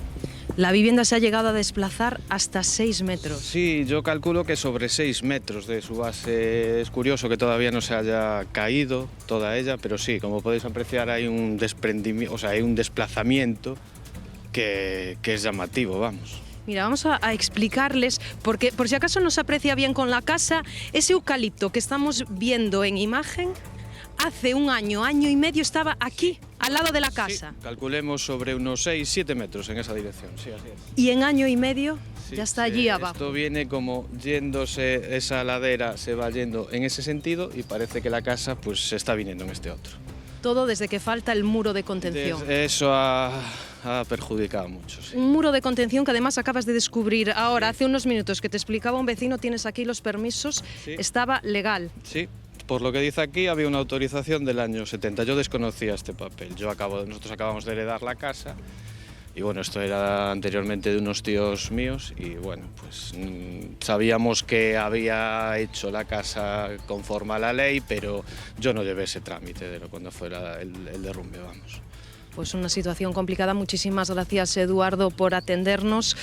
Una situación complicada, os decía, compañeros, porque en los momentos en los que nos encontramos ahora mismo la casa ya no se puede salvar y lo único que puede hacer Eduardo es derribarla, tirarla abajo con la pérdida que ello ocasiona y además con un coste que supera los 40.000 euros. Gracias, Ángela. Bueno, ¿qué sería de nuestras reuniones, de nuestras terrazas o de ese momento aperitivo sin unas aceitunas, unas buenas gildas, unos boqueroncitos en vinagre? Nada, no habría reuniones. No habría reuniones, pero ojo, que no os vamos a hablar solo de ese momento de placer, sino de una auténtica bomba de salud. Así es, porque hoy en Comando DAG analizamos los encurtidos como uno de los alimentos con más propiedades beneficiosas para nuestra microbiota. Según los expertos en nutrición, es casi el alimento perfecto.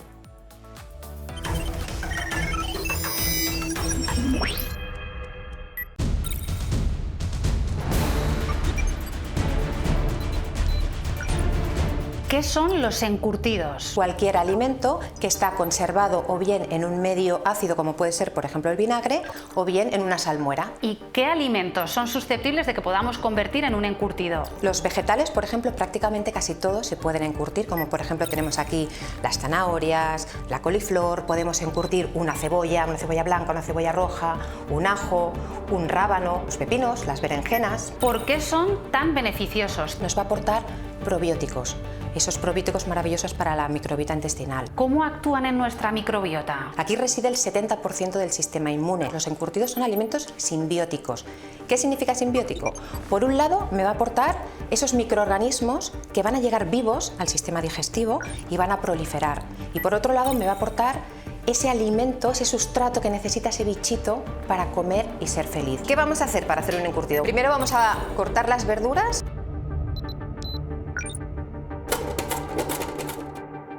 Vamos a prepararlo con la mitad de agua caliente o agua templada, un par de cucharadas de sal, la mitad de vinagre. Vinagre de manzana con la madre, sin filtrar. ¿Esto qué significa? Este vinagre está vivo, es un alimento vivo. Hay dos tipos de vinagre. El vinagre que está pasteurizado, que es el vinagre tradicional normal que encontramos en el supermercado. ¿Qué pasa en ese proceso de pasteurización? Esas bacterias que son responsables se mueren. Este vinagre, por ejemplo, ni ha sido pasteurizado ni ha sido filtrado. Si veis que es muy turbio, está lleno de microorganismos, de bacterias buenas que van a llegar al intestino. Simplemente lo que hacemos es rellenamos los botes hasta arriba, importante, asegurándonos que no puede entrar nada de oxígeno, y les vamos a dar la vuelta. ¿Por qué hay que darles la vuelta? Porque así se quedan cerrados más herméticamente. Saida, ¿luego cómo conservamos? Esto lo conservamos en la nevera. ¿A qué hora del día son recomendables? ¿Y qué cantidad? Entre 30 y 80 gramos al día ya se empiezan a obtener beneficios potenciales. Cuanto más beneficiosos son alrededor de 5 o 10 minutos. Antes de las comidas. Antes de las comidas. Al sistema digestivo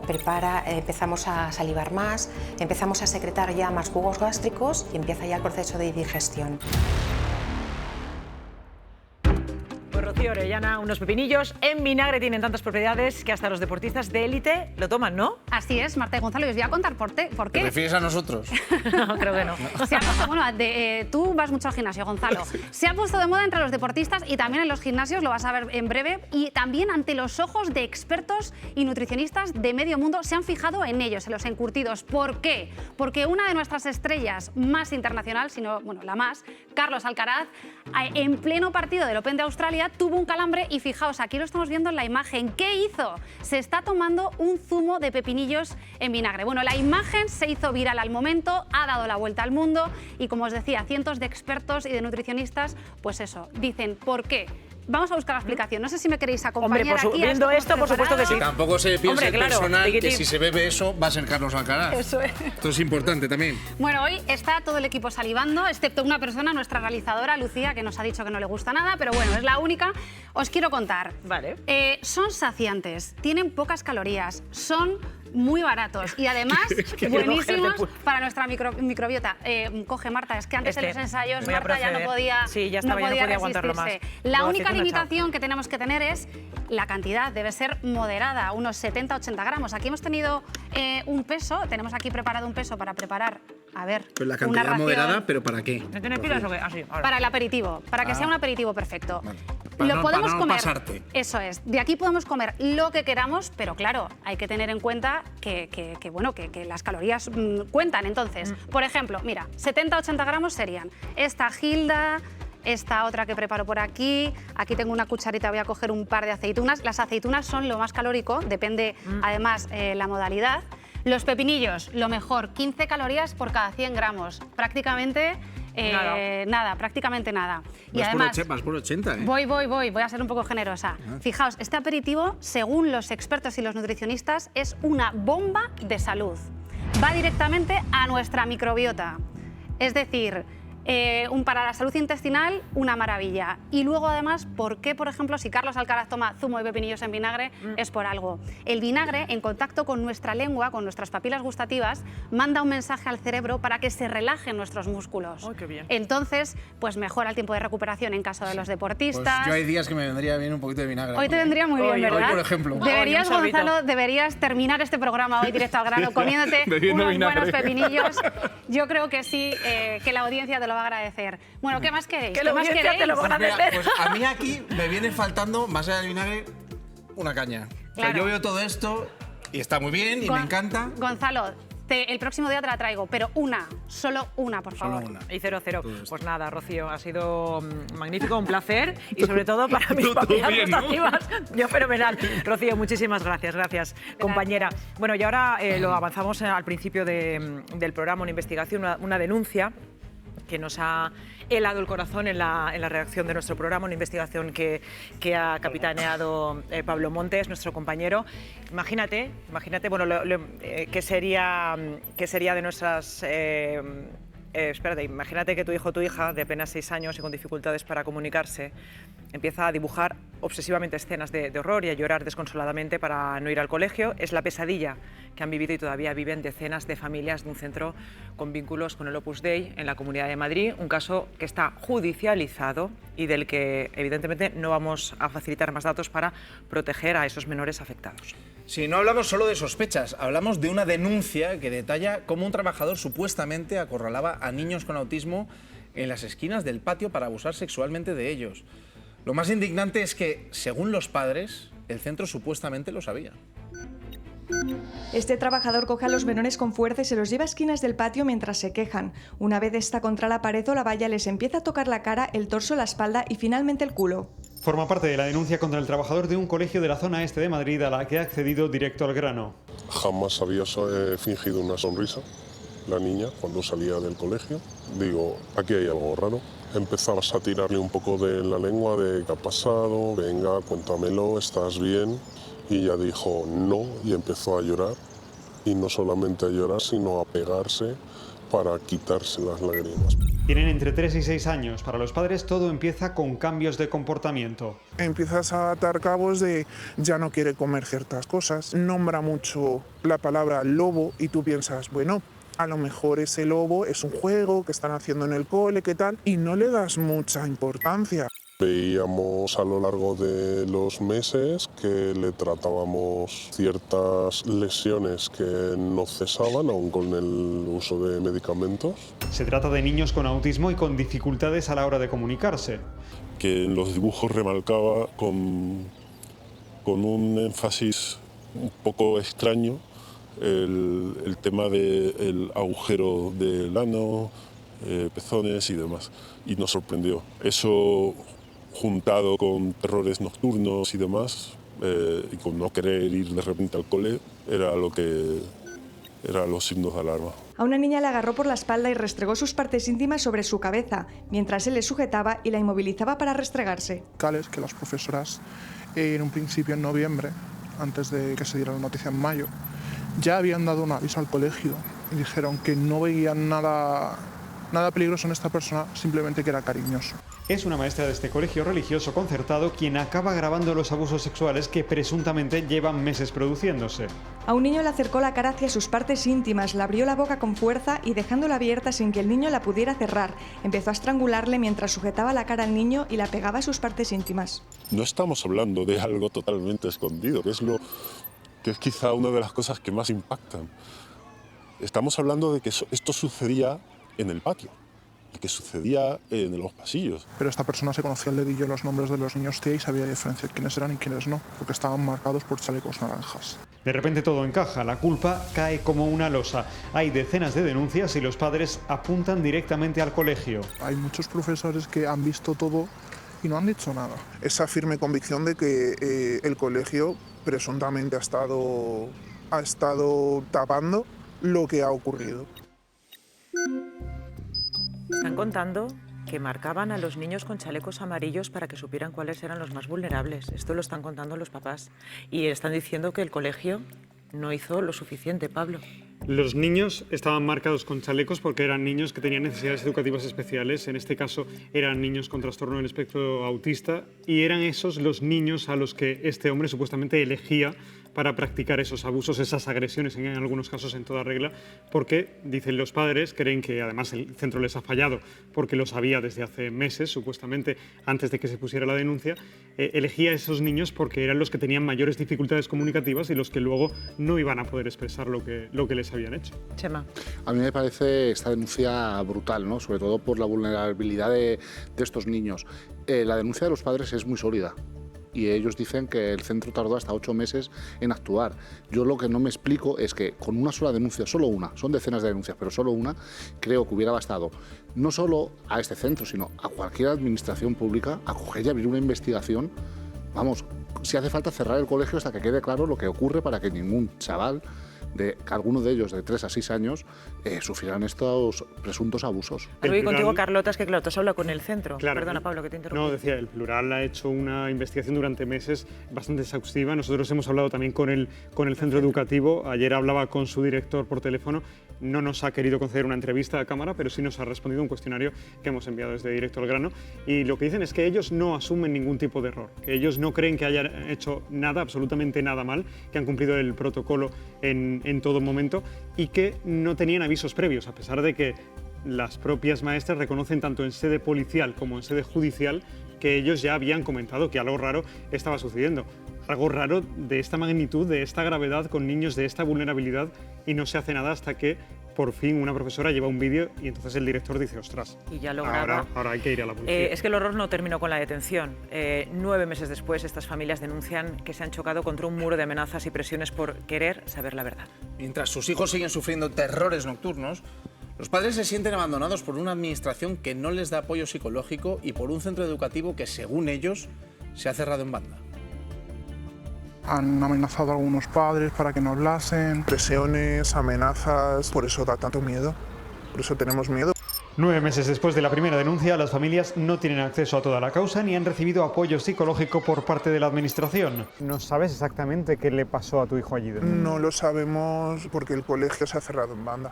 Estamos sin ningún tipo de ayuda, estamos solos. No se ha tomado declaración a los menores hasta muchos meses después. Los niños siguen marcados. Días que tiene que ir su padre o que tengo que ir yo a tranquilizarle, a dormirle otra vez. Ha habido noches que no puedes hacer nada porque no para. Es escalofriante y como padre no sabes qué hacer. Han encontrado resistencias hasta por parte de otros padres alineados con la ideología de este centro educativo, con algunos vínculos con el Opus Dei. Vemos que estamos chocando contra un muro que es invisible, pero que está ahí el muro y que no somos capaces de ir más allá y que nos están haciendo la vida imposible. Nuestra denuncia se perdió cuando lo comentamos. No daban crédito, nuestra denuncia se perdió completamente. Tuvimos que volver a ir a la comisaría. Es muy duro y sobre todo el hecho de no poder hacer nada, de estar con las manos atadas y ver cómo sufre y es bastante horrible. Pero tenemos que ser fuertes por él y pasar los días. Es lo único que podemos hacer para que sea un niño feliz, un niño contento, que no le tenga miedo a la sexualidad, que no le tenga miedo a su vida. Este colegio religioso concertado asegura por escrito a este programa que el acusado carecía de antecedentes y niegan encubrimiento, afirmando que no tenían avisos concretos previamente, más allá de algún comentario, y señalan que cuando vieron los vídeos la propia dirección acudió a la policía. No saben cuántos menores han podido ser víctimas y no asumen que se haya producido ningún error por su parte. Siempre hemos estado a disposición de las familias. Durante los días posteriores y hasta hoy hemos atendido a todas las familias que lo han solicitado. Desde la Inspección Educativa de la Comunidad de Madrid aseguran a este programa que han estado en todo momento en contacto con el colegio para supervisar el cumplimiento de las medidas y protocolos. Queremos simplemente que no vuelva a ocurrir, que haya padres que sepan lo que hay, a lo que se pueden llegar a enfrentar, lo que pueden llegar a ocultar y que tengan esa fuerza para decir yo por mi hijo lo que haga falta, lo que sea. Y Pablo, ¿los padres se siguen encontrando con esta persona? Se siguen encontrando con esta persona por la calle. Esta persona tiene una orden, una cautelar de alejamiento de 100 metros del centro educativo, pero no de sus supuestas o presuntas víctimas, y se lo siguen encontrando hoy por la calle. Creo que es muy importante decir por qué algunos de estos niños estaban ahí, porque no era por voluntad de las familias, o no habrían querido que estuvieran ahí si tuviesen otra opción en un centro religioso con estas características. Ellos cuentan que no tenían la suficiente oferta de centros especializados en alumnos con trastorno del espectro autista, y por tanto las pocas plazas que les ofrecía la comunidad en un centro concertado eran en un cole de estas características, pero era un comentario recurrente entre algunas de las familias. Carlota. A ver, yo tengo el estómago meter revuelto, ¿no? Porque además de que, bueno, pues lógicamente no hace falta ser madre o padre para sentir repulsión por esto, ¿no? Pero es que mi pregunta es qué hubiese sucedido si esa profesora no tiene el valor de grabar, dar el paso de tener pruebas gráficas de esos abusos, de esos actos que nos ha contado Pablo en ese reportaje, con niños que además efectivamente eran las víctimas perfectas para este pederasta, presunto pederasta, porque realmente eran personas todavía no solo vulnerables, sino con más dificultades a la hora de comunicarse y a la hora de expresar lo que les podía estar haciendo esta persona, ¿no? Entonces, si realmente, como el Plural afirma e investigado, ha habido avisos 8 meses antes de que este profesor, de que este cuidador, que no era profesor, creo que era un cuidador del recreo y del comedor, estaba haciendo esas atrocidades, estamos hablando de que el colegio no puede decir que lo ha hecho todo bien. El colegio no puede decir, no, es que esta persona, como no tenía antecedentes penales ni antecedentes sexuales, ¿no?, de delitos sexuales, cumplía perfectamente el perfil para estar ahí. En cualquier caso, conociendo esto que he conocido gracias al programa, también me gustaría saber de qué manera se puede reforzar la seguridad de nuestros hijos, estando en cualquier lugar, a expensas de que solamente se le pida a cualquier persona que trabaje con menores pues esos antecedentes, ¿no?, de delitos sexuales. Igual habrá que reforzar la seguridad, porque nosotros cuando entregamos a nuestros hijos para poder trabajar, evidentemente creemos que los estamos llevando al lugar más seguro del mundo, ¿no? Y por cierto, una cuestión que creo que no se nos debe escapar, y es lo que las familias consideran un maltrato del sistema, a estos niños, que son niños con necesidades educativas especiales, insistimos en tomarle declaración después de lo que ha pasado, en lo que luego se convierte en una prueba preconstituida y que se debe tomar lo antes posible, y más teniendo en cuenta estas características específicas. Se ha tardado en algunos casos hasta 10 meses, sabiendo cómo se desvanece la memoria de los menores, en tomarles declaración. Por tanto, consideran que el proceso judicial también está siendo un absoluto desastre. Es que estos padres que están totalmente destrozados... Y después de hacer esta denuncia, a las familias creo que hay que ayudarles y escucharlas. Y apoyarlas. Y aquí está pasando todo lo contrario. Es decir, aquí hablar e informar de estos temas está siendo muy difícil porque hay muchas amenazas. Hemos preguntado a la comunidad si habían ofrecido ayudas concretas. No ha habido respuestas sobre esa pregunta concreta. Bueno, pues en uno de esos reportajes, uno de los padres de las víctimas decían que se sentían solos. Pues ya no, porque estamos nosotros y lo que necesiten, pues aquí estamos. Gracias, Pablo, por la investigación. Enhorabuena, Pablo. Nosotros lo dejamos por hoy, ahora os quedáis con Valle Salvaje. Y nosotros volvemos mañana. Muy buenas tardes, chao. Adiós.